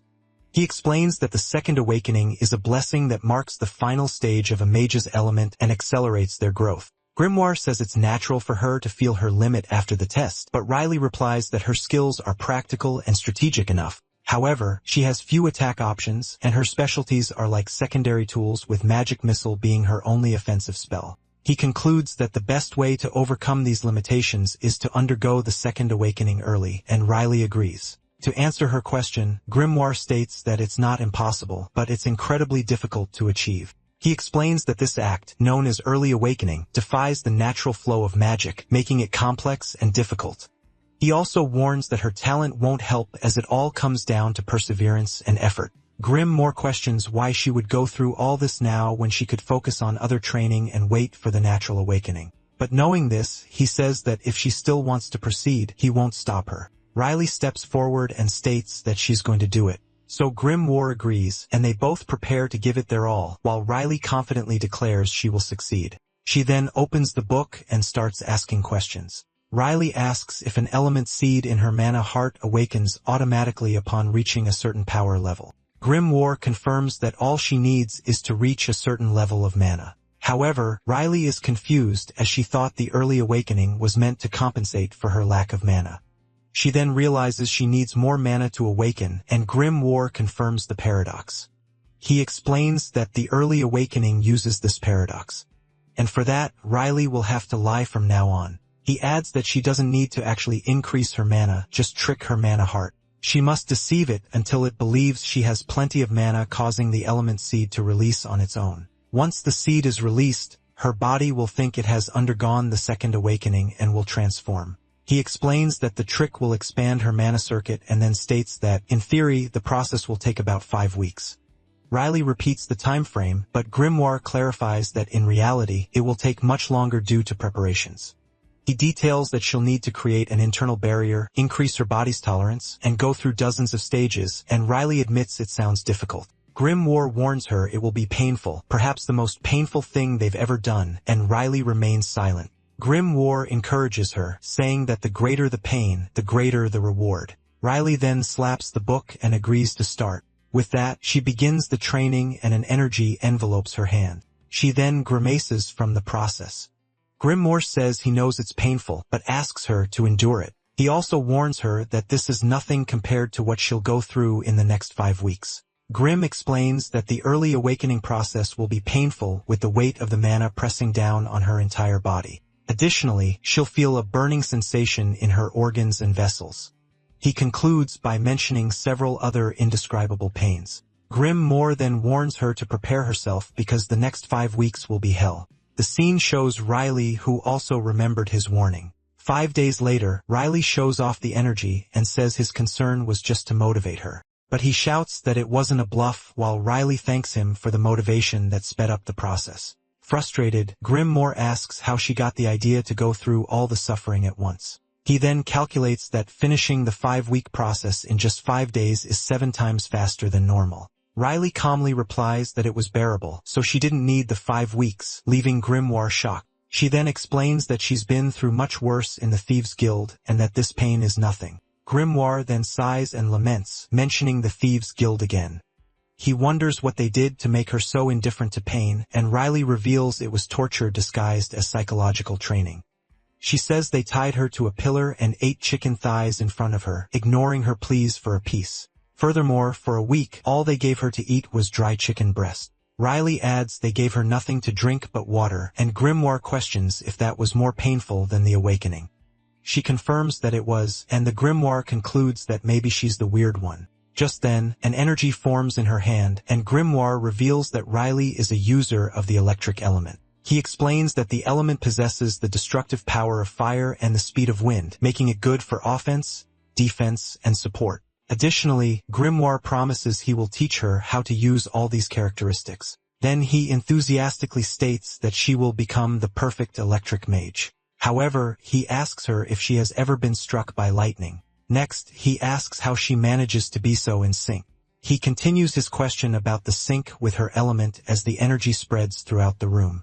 He gives an example. A mage who nearly drowned would gain the water element, while one who grew up on windy plateaus would gain the wind element. Riley replies that as far as she knows, she's never been electrocuted, and he suggests that perhaps the affinity comes from her past as a thief. But Grimoire remains confused as this kind of synchronization doesn't just happen out of nowhere. She then says she likes it as her magic feels more intense, and now she wants to test her new ability. Grimoire agrees that practice is important but realizes the problem is finding someone to test her new ability on. Suddenly, Arpel appears at their bedroom door, and Riley and Grimm stare at him in surprise. Grimoire recognizes him as the mage who confronted them, while Gilbert hesitates at the door. Then, Gilbert finally manages to speak and challenges her to a duel. The proposal instantly excites Riley and Grimoire. At this, Gilbert covers his face and laments the situation. The news spreads, and a crowd gathers for the duel between Gilbert and Riley. He then watches the staff installing a defense system, realizing that everything has gotten out of control. Even the test administrators show up to watch, and he wonders if this will affect the final test. He then clenches his fist, wondering why the rookie didn't just refuse. The scene flashes back to 5 days ago with Gilbert in bed, remembering that he passed the first test and found the core on his own. But he remembers Riley's threatening image and insists to himself that he's not afraid of her. For days earlier, he decides that a victory against her would put his mind at ease, and he starts looking for her. 3 days earlier, he comments to Garen that although Riley is in the room across from his, he hasn't seen her in days. At this, he starts to get suspicious. 2 days earlier, he knocks on her bedroom door. But getting no answer, he is met only with silence. He then smirks, convinced that she's afraid to fight a genius like him. 1 day earlier, he sees her door is still closed and declares himself the true victor, calling her a coward. Back in the present, he remembers what he thought, but now he feels like he's going to lose. Gilbert wonders why Garen and Riley are so close since he thought they were enemies. Feeling anxious, he's startled when Pamela touches his shoulder. Pamela reassures him, telling him not to be afraid as the girl is a mere rookie who hasn't even awakened her element. Someone in the crowd comments that the duel will be watched by big names in the magical world. Pamela then encourages him, saying this is a chance to prove himself, and Gilbert feels determined. He then regains his confidence, reminding himself that he is, after all, a genius. Next, an announcer thanks everyone for waiting and announces that the duel is ready. He then begins to introduce the participants of the showdown. The first to be announced is the disciple of the top brawler, Pamela von Hasselpart. He then calls out the name of Gilbert Winifred. Next, he announces the opponent, a rookie approved by the defense specialist Garen Theobald. Finally, the announcer calls out the name of Riley. The announcer then declares that the duel may begin. In the arena, Gilbert faces his opponent and smirks. He, an advanced and promising mage, and the rookie prepare their energies for combat. Then Gilbert lunges forward with the first strike toward Riley. Gilbert Winifred breathes heavily after the confrontation. Dorothy Maisie Greard can hardly believe what she's seeing.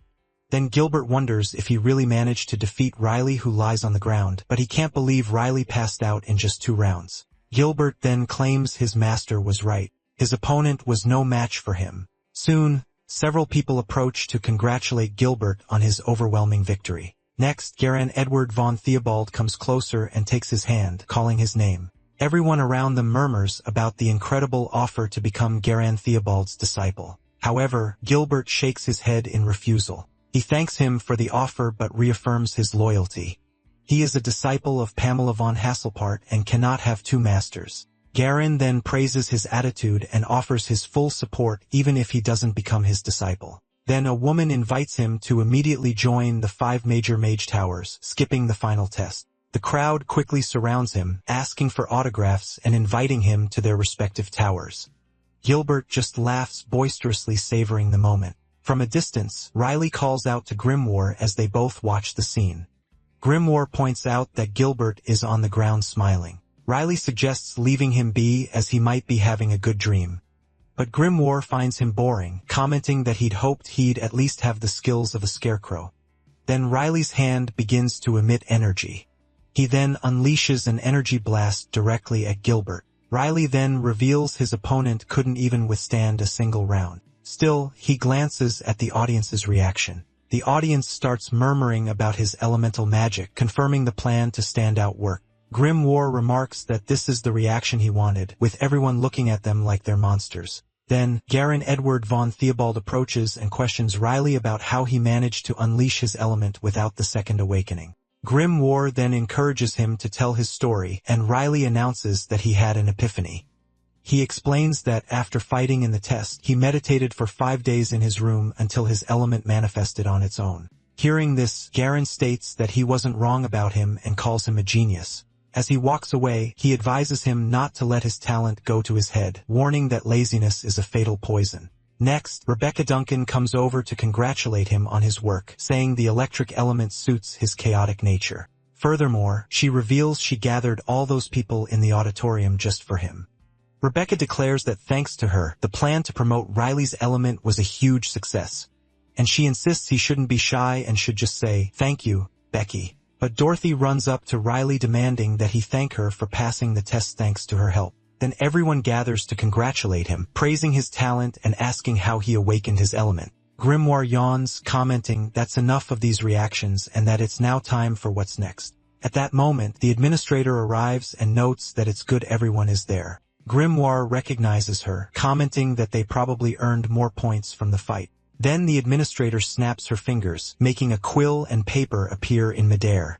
She announces that she will make an additional statement regarding the final test. She reminds everyone that the final test consists of a one-on-one interview with the archmages of the Mage Towers, but she adds that the 5 major towers also have the right to nominate a candidate. Furthermore, the tower that exercises this right gets the opportunity to interview the nominee before any other. If the nominated candidate decides to join the tower after the interview, all other interviews are automatically cancelled. Grimoire concludes it's a way for the towers to secure a candidate, and Riley asks if that basically means being accepted. Then Dorothy asks what happens if someone receives more than one nomination, and the administrator clarifies that the candidate chooses the order of the interviews. Riley comments to Grimoire that if the nominations are being announced now, the list of nominees must have already been decided. Grimoire then realizes the public fight was useless and regrets not encouraging Riley to unleash his element a day earlier. He then states that there's nothing more they can do about it. But Riley reassures him, saying it doesn't matter, as the only tower they'll choose is the Errant's Mage Tower. At that moment, the administrator prepares to announce the list of chosen nominees. First, she reveals the nominee from the Eucria Blue Mage Tower. She announces that the tower, established with the rise of the Empire, has nominated a candidate, and the chosen candidate is Garen Edward von Theobald. Garen nods, and Grimoire explains that the 5 major towers always prefer experienced mages. Next, the administrator reveals that the nominee from the Dwight White Mage Tower is also Garen Edward von Theobald, and the 3rd nomination from the Gaia Violet Purple Mage Tower is also for him. At this, Arpel Mage, Stingwood, wonders what will happen if Garen takes all the nominations.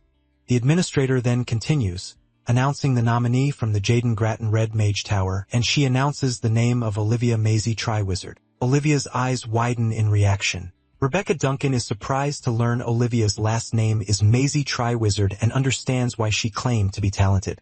Garen then interrupts the conversation, revealing that Olivia successfully used the long-lost ancient magic. He also adds that Rebecca wasn't present to witness the feat, but Rebecca confronts him, and the administrator interrupts to confirm that Garen is correct. She explains that Olivia did indeed evoke ancient magic, which attracted the interest of the Red Mage Tower's Archmage. At this, Olivia questions if the information is true, while Rebecca watches her. Grimoire comments that the Red Tower played its card smartly while everyone was focused on Garen Theobald. Next, the administrator prepares to announce the nominee from the 5th and final tower, the Errant's Colorless Mage Tower. She then pauses briefly before revealing the name. Riley and Grimoire watch her intently as she contains her expression, and she finally announces that the Archmage of the Errantes Mage Tower, Jan Errantes, has nominated Riley. The celebratory party continues with candidates mingling in small groups. Olivia asks if they were impressed, and a woman confirms she was strongly recommended to the Archmage. Then, Arpel Mage, Stingwood, advises another candidate to relax before the meeting with the Archmage. Meanwhile, Dorothy Maisie Grayard raises a toast with another mage. Riley observes that the mage towers are already treating the candidates as if they've been accepted. Grimoire comments that the final test seems too relaxed, suggesting the 5 major towers have already chosen their candidates. He concludes that the meeting with the Archmage is just a formality as Rebecca Duncan stumbles towards them. Then Rebecca leans on them to greet them. Grimoire asks if she spoke with the tower staff, noticing she's completely drunk.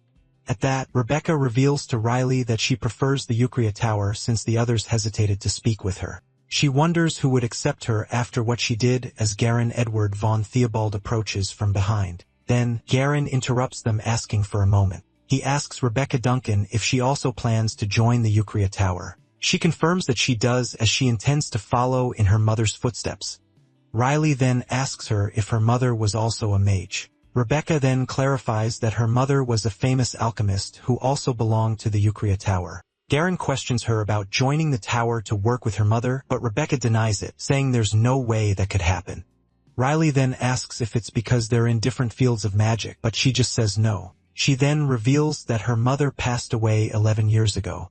Rebecca then questions why no one apologizes for bringing up such a painful memory. As she continues, Riley interrupts her and reveals that he also lost both his parents when he was young. At that, silence falls over the table, and Rebecca quickly apologizes. Suddenly, Riley takes the glass from Rebecca's hand. He then downs the glass in one go, drinking the entire contents. Rebecca says that she used to visit the tower with her mother as a child and became close to the Archmage, whom she called Auntie. She reveals that she stayed at the Archmage's house during the test. And while Riley calls it cheating, Rebecca claims that countless mages do the same. To prove her point, she points to the man talking with Arpel Stingwood and identifies him as her professor. Furthermore, Rebecca reveals he is also one of the administrators for this selection test. She then comments that the man looks even younger than Arpel himself. Rebecca explains this is because he's from the Errant's Mage Tower where the executives never age thanks to an immortality spell. At this, Grimoire fixes his gaze on the administrator from the Errant's Tower. Rebecca then states that the magical world is small, and she isn't the only one with personal connections within the 5 great towers. Riley asks Grimoire if this is true, and he confirms it, explaining that the social circle becomes even smaller after passing the test. Hearing this, Riley questions if these relationships can't affect the final test's outcome, but Grimoire says no and uses Riley himself as an example. He explains that even as a newcomer, Riley is already drawing a lot of attention, which proves the selection is based strictly on merit. Then, Garen Edward von Theobald interrupts him, asking if he plans to join the Errant's Mage Tower. Riley stares back at him. The image of the administrator announcing his nomination by the Errant's Tower comes to his mind. At that moment, he notices Garen's expression. Garen is watching him intently. While Grimoire comments on Theobald's strange expression, Riley confirms he'll join the Errant's Tower because he was nominated. Suddenly, the administrator's hand touches Riley's shoulder. She approaches and congratulates him on his good choice and then asks if she can join them to explain a few things. After sitting down, she apologizes for the late introduction and presents herself as Isabella Maisie Triwizard, the test's executive administrator. Rebecca is surprised to hear the surname Triwizard, and Isabella confirms she's correct. Then Isabella reveals she is Olivia's great-aunt, but adds that her niece doesn't seem to know her. At this, Grimoire comments that being a great-aunt puts her in Olivia's grandmother's generation. Riley then asks her if she is from the Errantes Mage Tower. With a smile, Isabella confirms that she is. Furthermore, she introduces herself as one of the 7 deacons of Errantes and assures Riley he won't regret his choice. Next, Isabella continues her explanation smoothly. She details how the tower secured its place among the top 5 over 300 years, maintaining its prestige with its philosophy and vision. But above all, she highlights the tower's main reputation. The tower is renowned for inheriting the work of the great sorceress Martha Pergaric and for successfully completing the immortality spell. For Riley, however, none of that makes sense. Isabella then reveals that the Archmage is very interested in him and therefore used the right of nomination without hesitation. And she conveys the Archmage's message promising that Riley will have all possible support if he decides to join them. Finally, she informs them that more details will be given at the next day's interview and wishes everyone a good night. However, Isabella's story creates a contradiction because if she is a deacon, she must know that John Errantes lies about being Martha's disciple. But the way Isabella tells so many lies so effortlessly shows that she is definitely on the same side as John Errantes, and Grimoire regrets not being able to strike her. Then Riley offers to do it in his place, but Grimoire quickly refuses, telling him not to. Instead, he suggests they focus on the next day's interview and that Riley should get some rest. Just then, they hear a knock on the door. Someone keeps knocking from outside. Grimoire wonders who could be knocking so late at night, and Riley asks who it is. Just then, Rebecca Duncan announces herself from the other side of the door. But Garen Edward von Theobald pushes her face away and orders her to get out of the way. As she complains, he asks Riley to please open the door. Grimoire and Riley wonder why Garen and Rebecca are there. Then, Garen enters and immediately casts a security spell throughout the room. Grimoire realizes the magic is meant to silence the area, detect eavesdroppers, and even disrupt the flow of energy. Garen then questions the need for such discretion, but confirms the spell should be enough. He then turns and calls out to Riley. Grimoire comments that he didn't expect him to be so direct, and Riley questions him about the reason for his visit. Garen then announces that soon there will be a war. He clarifies that it will be a literal conflict and guarantees that by the end, the Errant's magic tower will be wiped off the map. As Riley questions him, Grimoire just watches. But Rebecca, still drunk, interrupts him, calling him an old geezer. Garen asks what she wants, and Rebecca replies that he's forgetting something. Rebecca shouts that the Errantes Tower is already off the Imperial map because it's an unexplored land, but Garen tells her to shut up for not understanding metaphors. She then asks what metaphors are, leaving everyone in silence. Then, Garen uses a mind-cleansing spell to cure her drunkenness. Riley asks what she came here to do, and Rebecca replies that it's a difficult topic to discuss sober. But Garen glares at her and calls her by her last name, making her agree to talk. At that, Rebecca takes a deep breath to compose herself. She then turns to Riley and says he must be considering the Errant's magic tower favorably. She adds that she doesn't blame him as the Archmage appointment and the Deaconess's offer are truly tempting.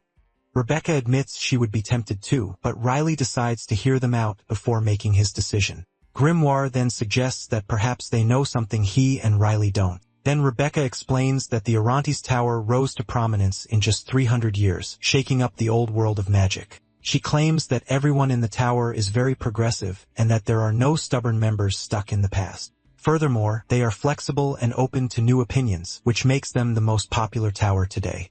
However, the truth behind this image is quite different. At this, Garen turns to Riley and asks if he knows how the Errantes Tower managed to become one of the top 5 in such a short time. Grimoire suggests the tower's rise is due to Jan Errantes proclaiming himself the sole disciple of the great sorceress Martha Pergaric. He explains that with the position of Grand Sorcerer vacant for 300 years, the existence of a single disciple would be enough to shake the world of magic. But Rebecca, while agreeing, states there's an even bigger reason for the Errant's Tower's rapid growth. Then, Jaren confirms that there is indeed another reason. He reveals it's something he and Martha researched their entire lives and failed to achieve. But John Arrant's managed to complete the immortality spell. At this, Rebecca reaffirms that it is indeed the immortality spell. She explains that John Arrant's granted the spell to the Tower's executives, including the 7 deacons, who in return swore loyalty for eternal life. Rebecca describes the system as a dictatorship because thanks to the spell, the Archmage of Arrants will never be replaced. Furthermore, the power of immortality has protected the Tower from the political influence of outsiders, unlike other groups. She also adds that the rich and noble began to support the Tower in exchange for the spell, which guaranteed them financial stability. With this, Riley concludes that the rise of the Arrantes Tower in just 300 years was solely thanks to the immortality spell. But he points out that there's still something very strange about this whole story. He then describes the undead who defy death and the dark mages who use necromancy. He explains that everyone who dares to defy death and the rules of heaven is marked with the irreversible curse of demonic energy. Finally, Riley questions why the mages of the Errant's Tower who used the immortality spell were not affected by this curse, and he finishes by asking why they show no trace of demonic energy. Rebecca replies that no one knows, explaining that the debate over the spell is why John Arrants is not yet a Grand Sorcerer. Riley then turns to Grimoire and asks why the people of the Arrantes Tower are free from the curse, but Grimoire simply admits he has no idea. He then shrugs and confirms he really doesn't know how they are free from the curse, and that's why he concludes he's sure Jan Arrantes is a fraud. He explains that the spell is something even he couldn't master in millions of years, and now he wonders how he can defeat his opponent. At this, he realizes Rebecca couldn't have gotten this information alone, and she confirms there are 3 groups against the Arrantes Tower. The first group is the Imperial family, who fears the nobles will retain power forever thanks to the spell. Second is the Grand Temple, concerned that the spell will break the natural cycle of life and death. And finally, the other 4 great magic towers, who are apprehensive about the Errant's Tower's rapid rise to power. She explains the reason is that the Errant's Tower has never hesitated to eliminate anyone who stood in its way. She adds that the Tower's members will do whatever it takes to achieve their goals, and she reveals that's how both she and Theobald lost the people they loved. At this, Rebecca just grits her teeth. She then reveals that they were the ones who killed her mother and Sharon. At this, Grimoire comments that he knows exactly how they feel. He observes the intense hostility they both show towards someone, and he realizes they want revenge against the same person he is targeting, John Arrantes. Then Garen turns to Riley and makes a sincere request. He asks him to please not join the Arrantes magic tower. Riley then addresses Rebecca and Garen Theobald. He then asks if they would like to hear his plan. Elsewhere, Administrator Aaron Sex appears in the gloom. Isabella Maisie Triwizard then appears and asks him what he's doing there so late. He replies that he was just lost in thought. She then asks how it was to see his disciple Arpel again, but is surprised by his simple comment. But he replies that, obviously, that wasn't his only comment. He then explains that Arpel mage, Stingwood, has always shown remarkable talent thanks to his family's spell and his teachings. Aaron says he's proud of his rapid growth and predicts that at this rate, Arpel will become an expert mage in 10 years. Isabella then asks about his disciple's age and confirms the prediction that he'll become an expert before he's 40. At this, she remarks that it took both of them over 50 years to reach the expert level. And considering the Empire's greatest shield reached that level at 43, she concludes his disciple must be a genius. He agrees. And Isabella comments that few mages are so promising before asking him a question. Then she asks him what he thinks about that genius losing to a mere 15-year-old. Isabella laughs at the situation while Aaron remains silent. Aaron then admits that if he hadn't witnessed the event himself, he would have found the story utterly absurd. Isabella then brings up the name of the Grand Sorceress Martha Pargarish. She reveals that on that day, a 15-year-old broke that record by reaching the advanced level. She says that Martha Pargarish reached the advanced level at 21 and the expert level at 30, a true genius. Aaron simply comments that the young woman is incredible as Isabella laughs. He then asks if she believes Riley could become the next Grand Sorceress, filling the position that has been vacant for 300 years. But Isabella says that while the young woman might try, it would be difficult to succeed Martha Pargrick right away.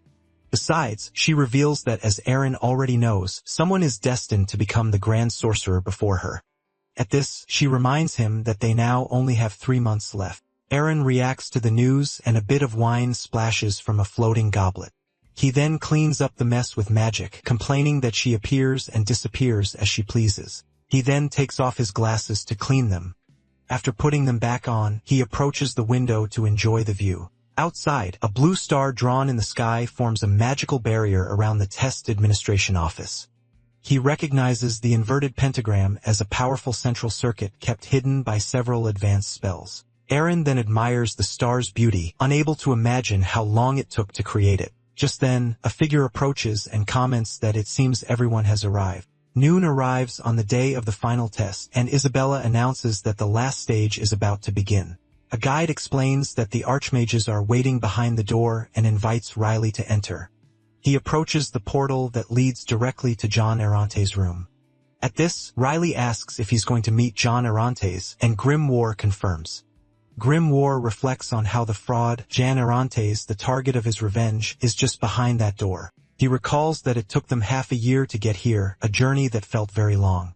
Grim reveals he wants to question him about pretending to be Martha's disciple, and how he deceived the world with the immortality spell. Then he brings a hand to his face, impatient with the situation. Riley advises him not to rush as today is just the beginning, like the first dot on a canvas. Grimoire states that while he can't punish Jan Arantes now, he will definitely be punished one day. He then pats Riley on the shoulder to encourage him. Then Riley turns to the portal and announces he's going in. At that, his eyes blink once. They walk together through a dark space. Upon arriving, Riley looks around and comments that this is an empty world. They continue walking through the empty space, leaving a trail of footprints behind. But suddenly, Riley stops walking. Just then, he notices a line drawn on the floor right in front of him. Grimoire then explains that the line is imaginary, a boundary between life and death created by his senses.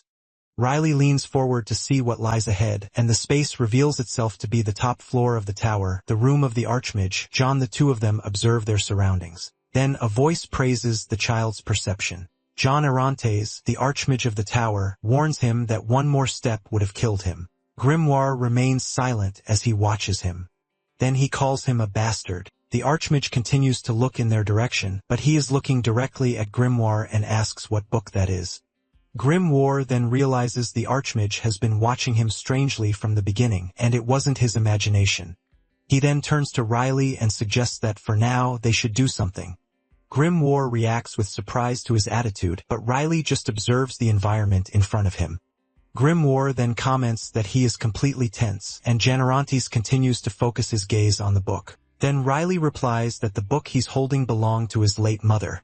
At this, the Archmage stares at him with a surprised expression. Jan Arantes asks if Riley's late mother's diary has become a magical item that calms his mind. Riley confirms that carrying the book really does make him more comfortable. He then whispers to Grimoire that he made up an excuse, but his friend believes Jane Rance didn't notice his presence. Grimoire explains he took a vow of silence with his disciples, and Riley questions why the old man would be curious about him. Grimoire concludes it'd be strange for Jan Arantes not to be curious since Riley carried it during the whole test. Jan Arantes then turns to them and asks if they know how to play chess. Grimoire finds the question odd and says that obviously everyone knows how to play chess, but Riley replies that he doesn't, and Grimoire questions his answer. He argues that in Lathamus, everyone plays chess, even in tournaments where the loser turns into a dog. Riley explains he had no friends to play with, and Grimoire offers to play a match, stating he's never lost to anyone.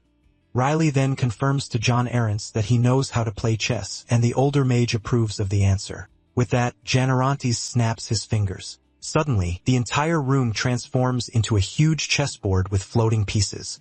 Riley and Grimoire land together on one of the pieces. Next, 2 large pieces of armor materialize in front of them. Other armored pieces now mounted on horseback also materialize. Riley and Grimoire watch the board form completely around them. Then figures of a king and a queen position themselves behind the two, completing their army.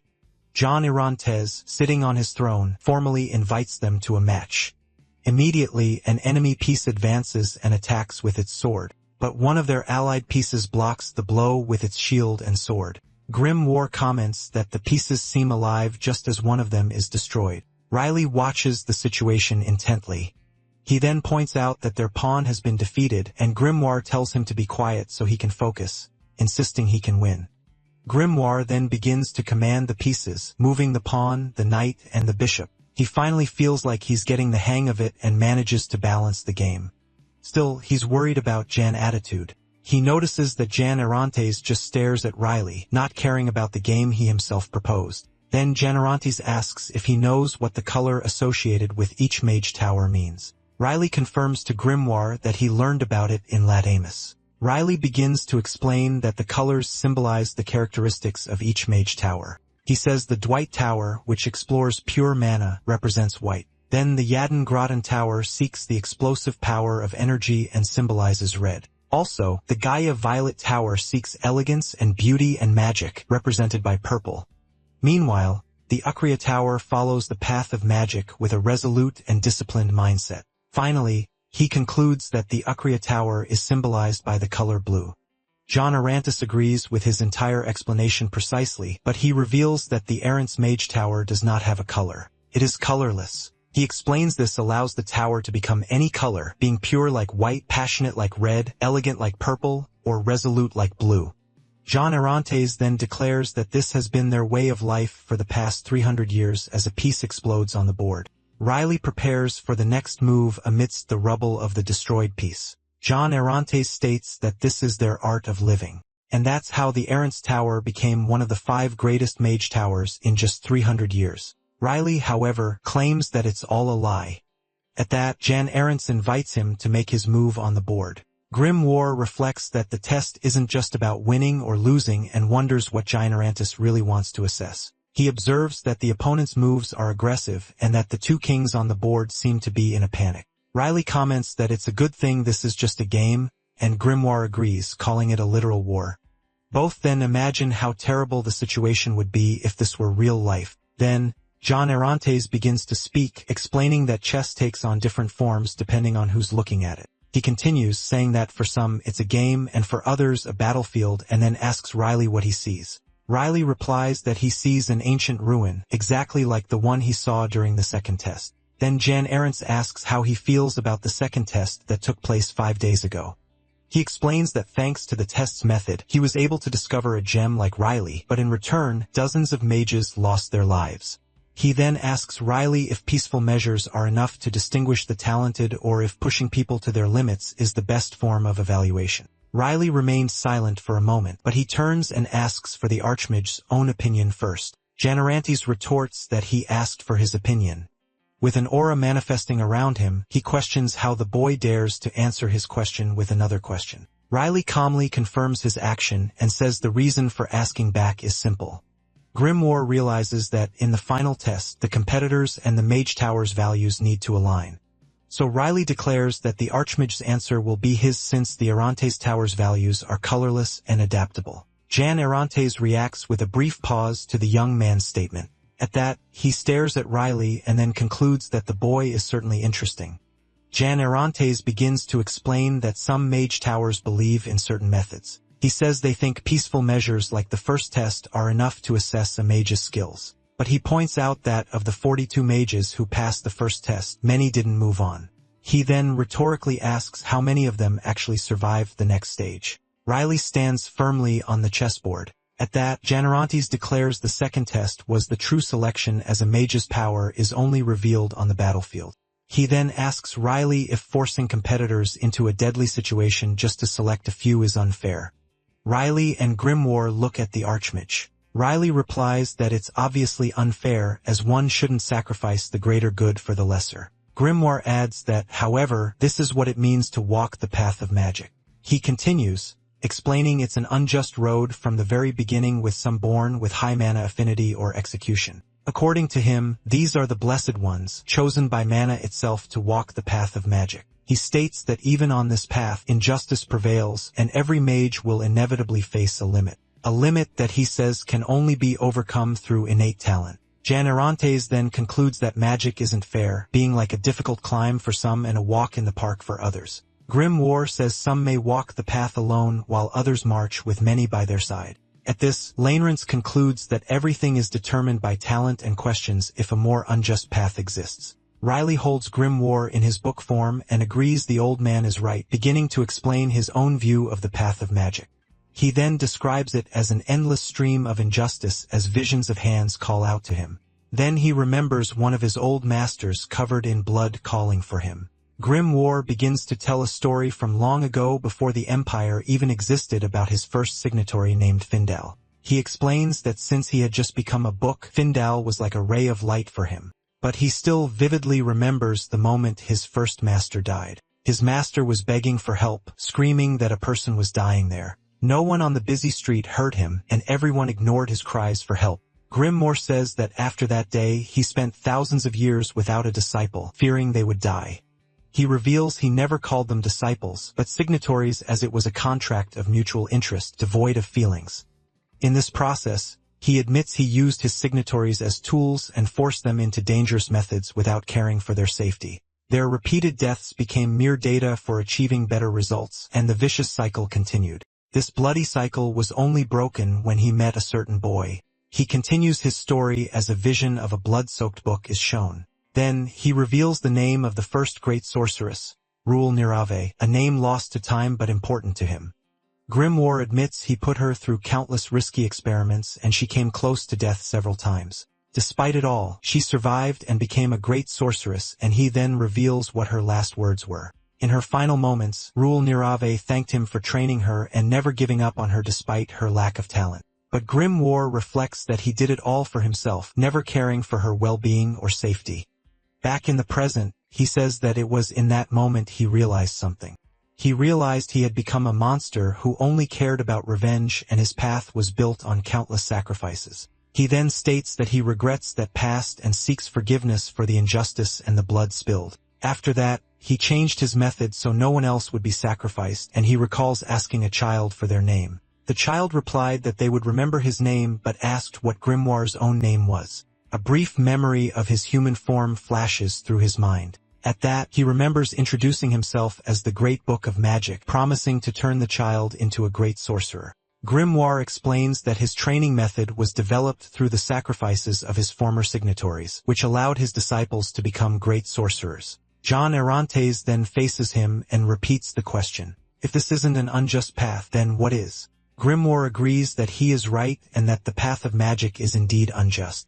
He laments that his former signatories could have become great sorcerers, but they died because they met him too soon. But then he declares that Jan Arantes has no right to call the path unjust. He accuses Jan Arantes of stealing the result of all those sacrifices, calling it an insult to Martha Pergeric. Furthermore, he considers it an offense against the path he walked, the sacrifice signatories, and himself. Riley then questions how he dares speak of the path of magic after reaching his position through lies and deceit. Therefore, he refuses to accept Jan Arantes' claim. At this, Riley tells Grimoire he understands his anger when others dishonor the path they've chosen. So he proposes they make a promise to each other where Grimoire will help him with his revenge. And in return, he will help with the revenge against Jan Arantes, and Grimoire finally agrees. Riley also guarantees he will hold accountable whoever turned Grimoire into a book, and his friend agrees they'll do it after their revenge. They then walk toward Jan Arantes, and Grimoire declares he will destroy him. He continues, saying he will start the destruction from within. And Grimoire finishes, stating that Jan Arantes will pay the price for his crimes. Jan Arantes then interrupts him and asks if he knows about the roundtable meeting happening in 3 months. Riley explains that the meeting is with the 3 greatest powers, and he heard the focus will be Jan Arantes' ascension to Grand Sorcerer. Jan Arantes then confirms the information is correct and reveals he has a plan before the meeting. He then reveals his plan to eliminate all members of the 3 greatest powers before the gathering. Riley reacts to his statement. Then Riley states he doesn't understand what Jan Arantes is saying. Jan Arantes questions if he really thought the wall of silence in the room would stop him. He then reveals he could hear their entire conversation, and Riley recalls the exact moment. The scene shifts to a day before the final test, where Riley asks Rebecca why the Arantes Tower killed her mother. Rebecca replies that the reason was something her mother always said. In a memory, her mother comforts her and says she hopes that she completes the thought, saying she hopes her daughter has a fitting end for a mage. Her mother, Rosalia Duncan, was firmly against the immortality spell, claiming it went against the laws of heaven. So Rosalia traveled to find a rare chemical reagent, and months later, she was found severely injured in the mountains. Unfortunately, it was too late for treatment, and Rosalia's life ended in vain. During the funeral, people whisper about how strange it is for an advanced mage to have been killed by mere bandits, and a young Rebecca overhears the conversation. But the official investigation concluded she had drained her energy during a blizzard and was then attacked by bandits. Young Rebecca, however, rejects this explanation. She yells that her mother, a potion maker, calculated everything and would never die from energy depletion. And she accuses everyone present of knowing the story about the bandit attack is complete nonsense. But a man cuts her off and tells her to stop just as she was about to say someone was behind it all. Young Rebecca hides behind a rock as the golem passes by her. Then the stone creature turns its head. But the golem ignores her and attacks another nearby competitor. The competitor laments he was so focused on running, he didn't even notice the golem. He then realizes it's over for him. At that moment, the golem attacks him, leaving him on the ground. However, the creature turns and starts chasing only Sharon, and another participant wonders what happened. Back in the present, Rebecca recounts that the stone golem was only after Sharon, but the administrator ignored her. In the memory, she pounds on a barrier, warning that the golem was acting strangely, but he just tells her to be quiet. The administrator then states that he will be the judge of the situation. Rebecca demands that he let her out, but the man refuses. She explains that since she had already crossed the finish line, she could do nothing, while some even laughed at Sharon. Eventually, Sharon became exhausted, fell, and that was the end. Rebecca says she got her revenge on the administrator and those who laughed at her, but she still felt empty. She concludes that after losing her purpose, she realized that mages without a goal are consumed by their inner demons. Rebecca was about to be completely consumed by her inner demons. Just then, a voice calls out to her, telling her to get a grip. Then, the voice reveals they have found the true culprit behind her mother's death, giving her a new purpose. Archmage Jaren Hartanna then declares that the truth about the Arance Mage Tower has been revealed. He explains to Rebecca that after an 11-year investigation, they discovered the Arance Tower hired assassins to kill Rosalia. But Rebecca adds that the Arance Tower also covered up countless other deaths as accidents. Moreover, Sharon's death was one of those cases. It was revealed that the Arance Mage Tower had cast a spell on the stone golem. They planned to kill Sharon from the very beginning. The plan was to move Garan Theovault, the Empire's greatest shield, from the Western Front. Rebecca then gives the floor to Garan, who reveals he protected the Western Front only for his family, especially for Sharon. He confesses that when Sharon died, he no longer had the strength to continue. At that point, the Western nobles turned to the resurrection spell just as the Orantes Tower had planned. Garan admits he wandered aimlessly until he heard a rumor about Rebecca, which gave him a new purpose. He then swears he will execute the killer who dishonored Sharon. Garan explains that when he was about to kill Rebecca, she dragged him into the illusory world. He continues, saying that in that place where they could escape surveillance, Rebecca revealed the whole truth. Rebecca then concludes the story, declaring they will expose the crimes of the Arance Tower and brand them as forces of evil. Their plan is to do this in 3 months during the roundtable meeting. Grimoire then understands the meeting was never about deciding John Arrance's qualification as a great mage. Garan confirms the meeting is just a tool to deceive the Arance Tower, and that the real purpose is to execute John Arance. Back in the present, Riley concludes that John Arantes will be judged by the 3 powers at the meeting and asks him if he's wrong. Grimoire realizes John Arantes knew everything and was just testing them, and Riley agrees that feigning ignorance would be foolish.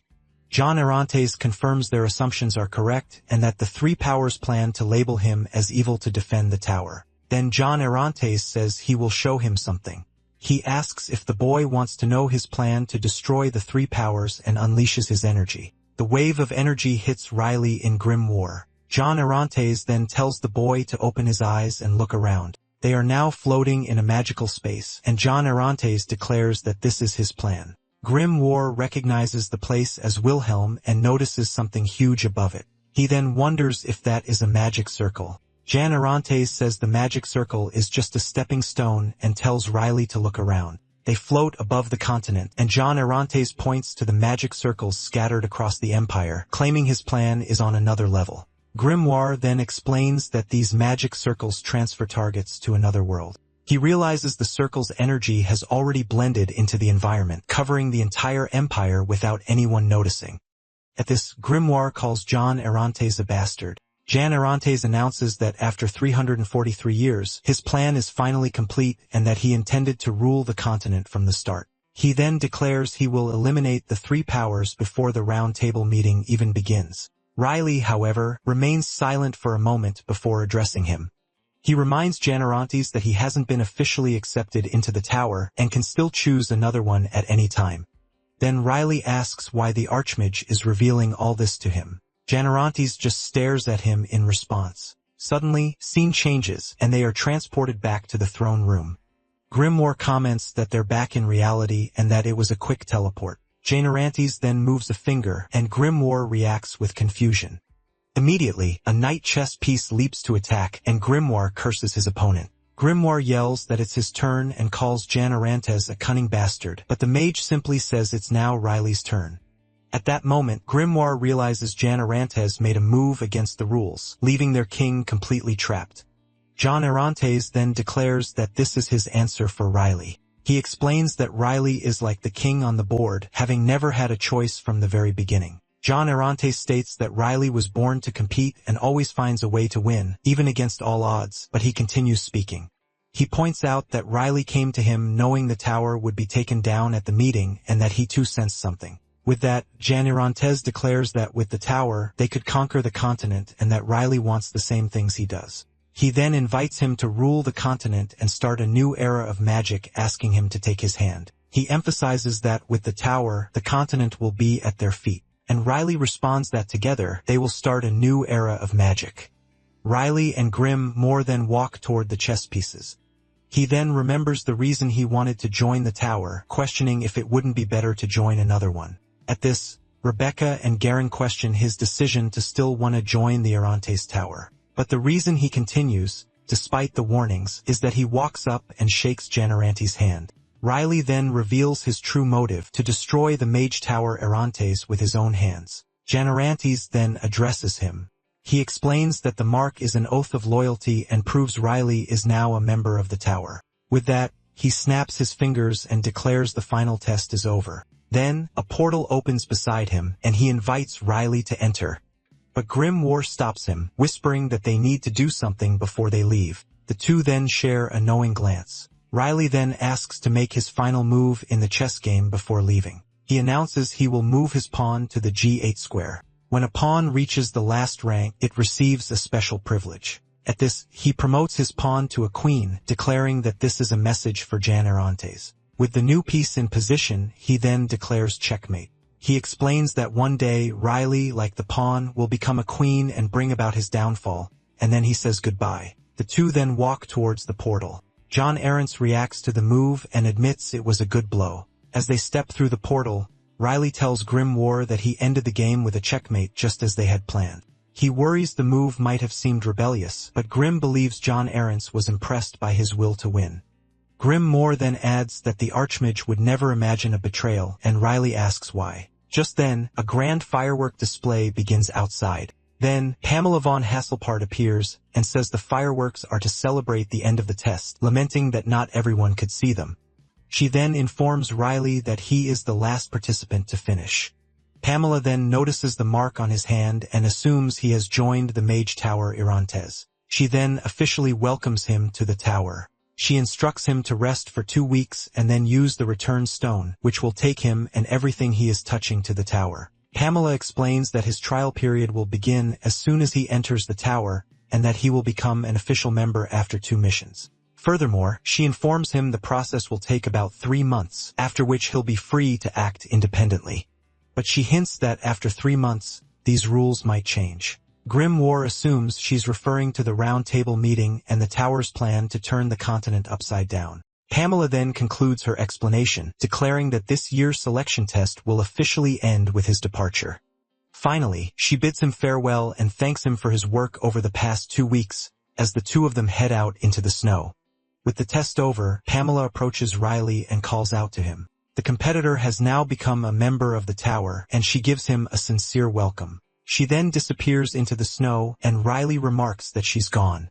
At this, he speculates that she also possesses the mystic element, and Rebecca and Garen approach, calling his name. Rebecca says they were worried and complains that the administrator kicked them out, but Riley recalls she said everyone had already left. She then dismisses it, saying the important thing is that they're okay. Garen suggests they head back, but Rebecca cuts him off. Then she points to the mark on Riley's hand. Rebecca and Garen then question him about how he can be completely fine after taking the oath of loyalty. Rebecca confronts him, reminding him that he promised not to join the Arantes Tower and would only do the interview. Then she grabs his hand and asks what this means. She shows him the mark and asks how he can be completely normal after taking the oath and not being affected by the heartworm. It's explained that the heartworm is a magic that punishes any betrayal used by the archmages of the 5 great towers. If the magic doesn't kill the mage, it means their loyalty is true. At that moment, Rebecca slaps Riley across the face. Riley just stares at her in silence. Rebecca then yells, asking how he could do this. She continues, saying she told him everything. And then she repeats the question, how could he betray her? But Garen holds her back, telling her that's enough. Rebecca calls him a traitor and screams that she'll kill him with her own hands. Garen stops her, stating that Riley has already made his decision and is no longer with them. Then Riley tells her to get out of his way and threatens her if he sees her again before turning to leave. He then suggests to Grimoire that they go back to their room, and his friend agrees. As they walk away, Riley reflects that he could feel her pain through their bond, but he doesn't like forced tragic stories. Grimoire suggests they get some snacks for the trip, but a knock on the door interrupts their conversation. Then, Olivia enters the room and greets Riley, relieved to still find him there. She notices the mark on his face and asks what happened, but Riley just replies that some things went down.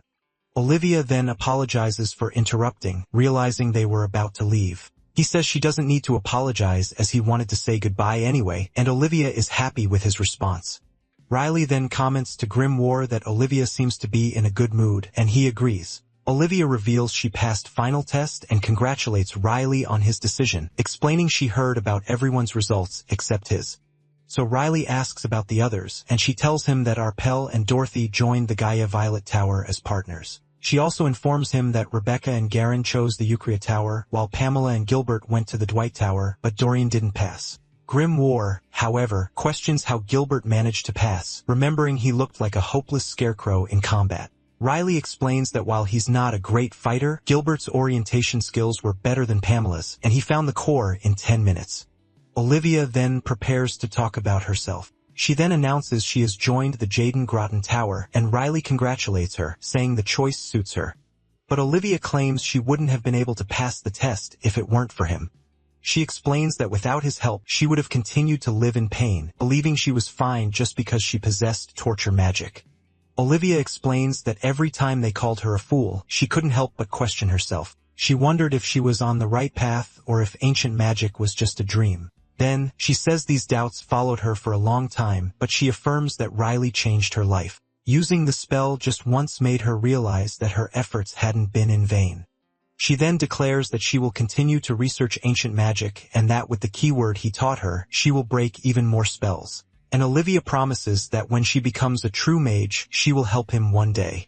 Riley thanks her and says he'll keep that promise in mind. Later, the coachman asks if they're really staying there, but Riley assures him he'll protect him. The man still looks worried, and Riley turns to the carriage.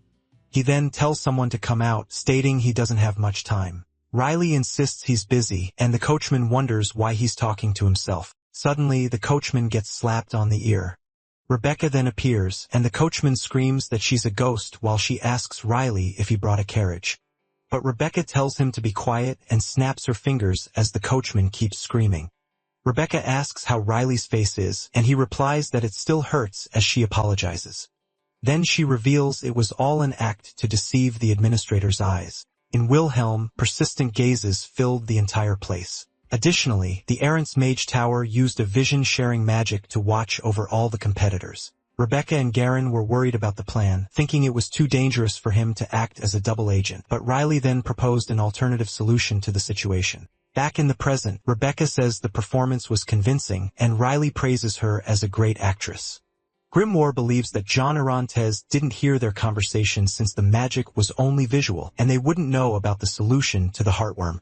Rebecca then asks why Grimoire sent a clone, and he complains he didn't want to spend money on a carriage. But he reveals the real reason is that she and Garen decided to stay in Wilhelm for now to avoid raising suspicion. Meanwhile in Wilhelm, Garen complains that Rebecca hit too hard, and she replies that he should have acted better. Garen then comments that Riley must have a solution for the heartworm, and Riley confirms it. Grimoire then explains that the reason Riley isn't affected is his own existence and the authority of the bond between them.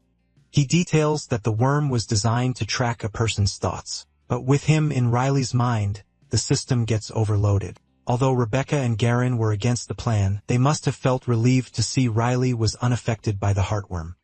Grimoire asks why Rebecca is staring at him like that. Rebecca accuses him of being a spy, but Riley proves his loyalty by insulting Jan Orontes, and she approves. She then asks if the problem with the heartworm is solved, but he replies, not exactly. Riley explains that Grimoire's presence is a temporary measure, and the worm will attack him if he acts like a spy.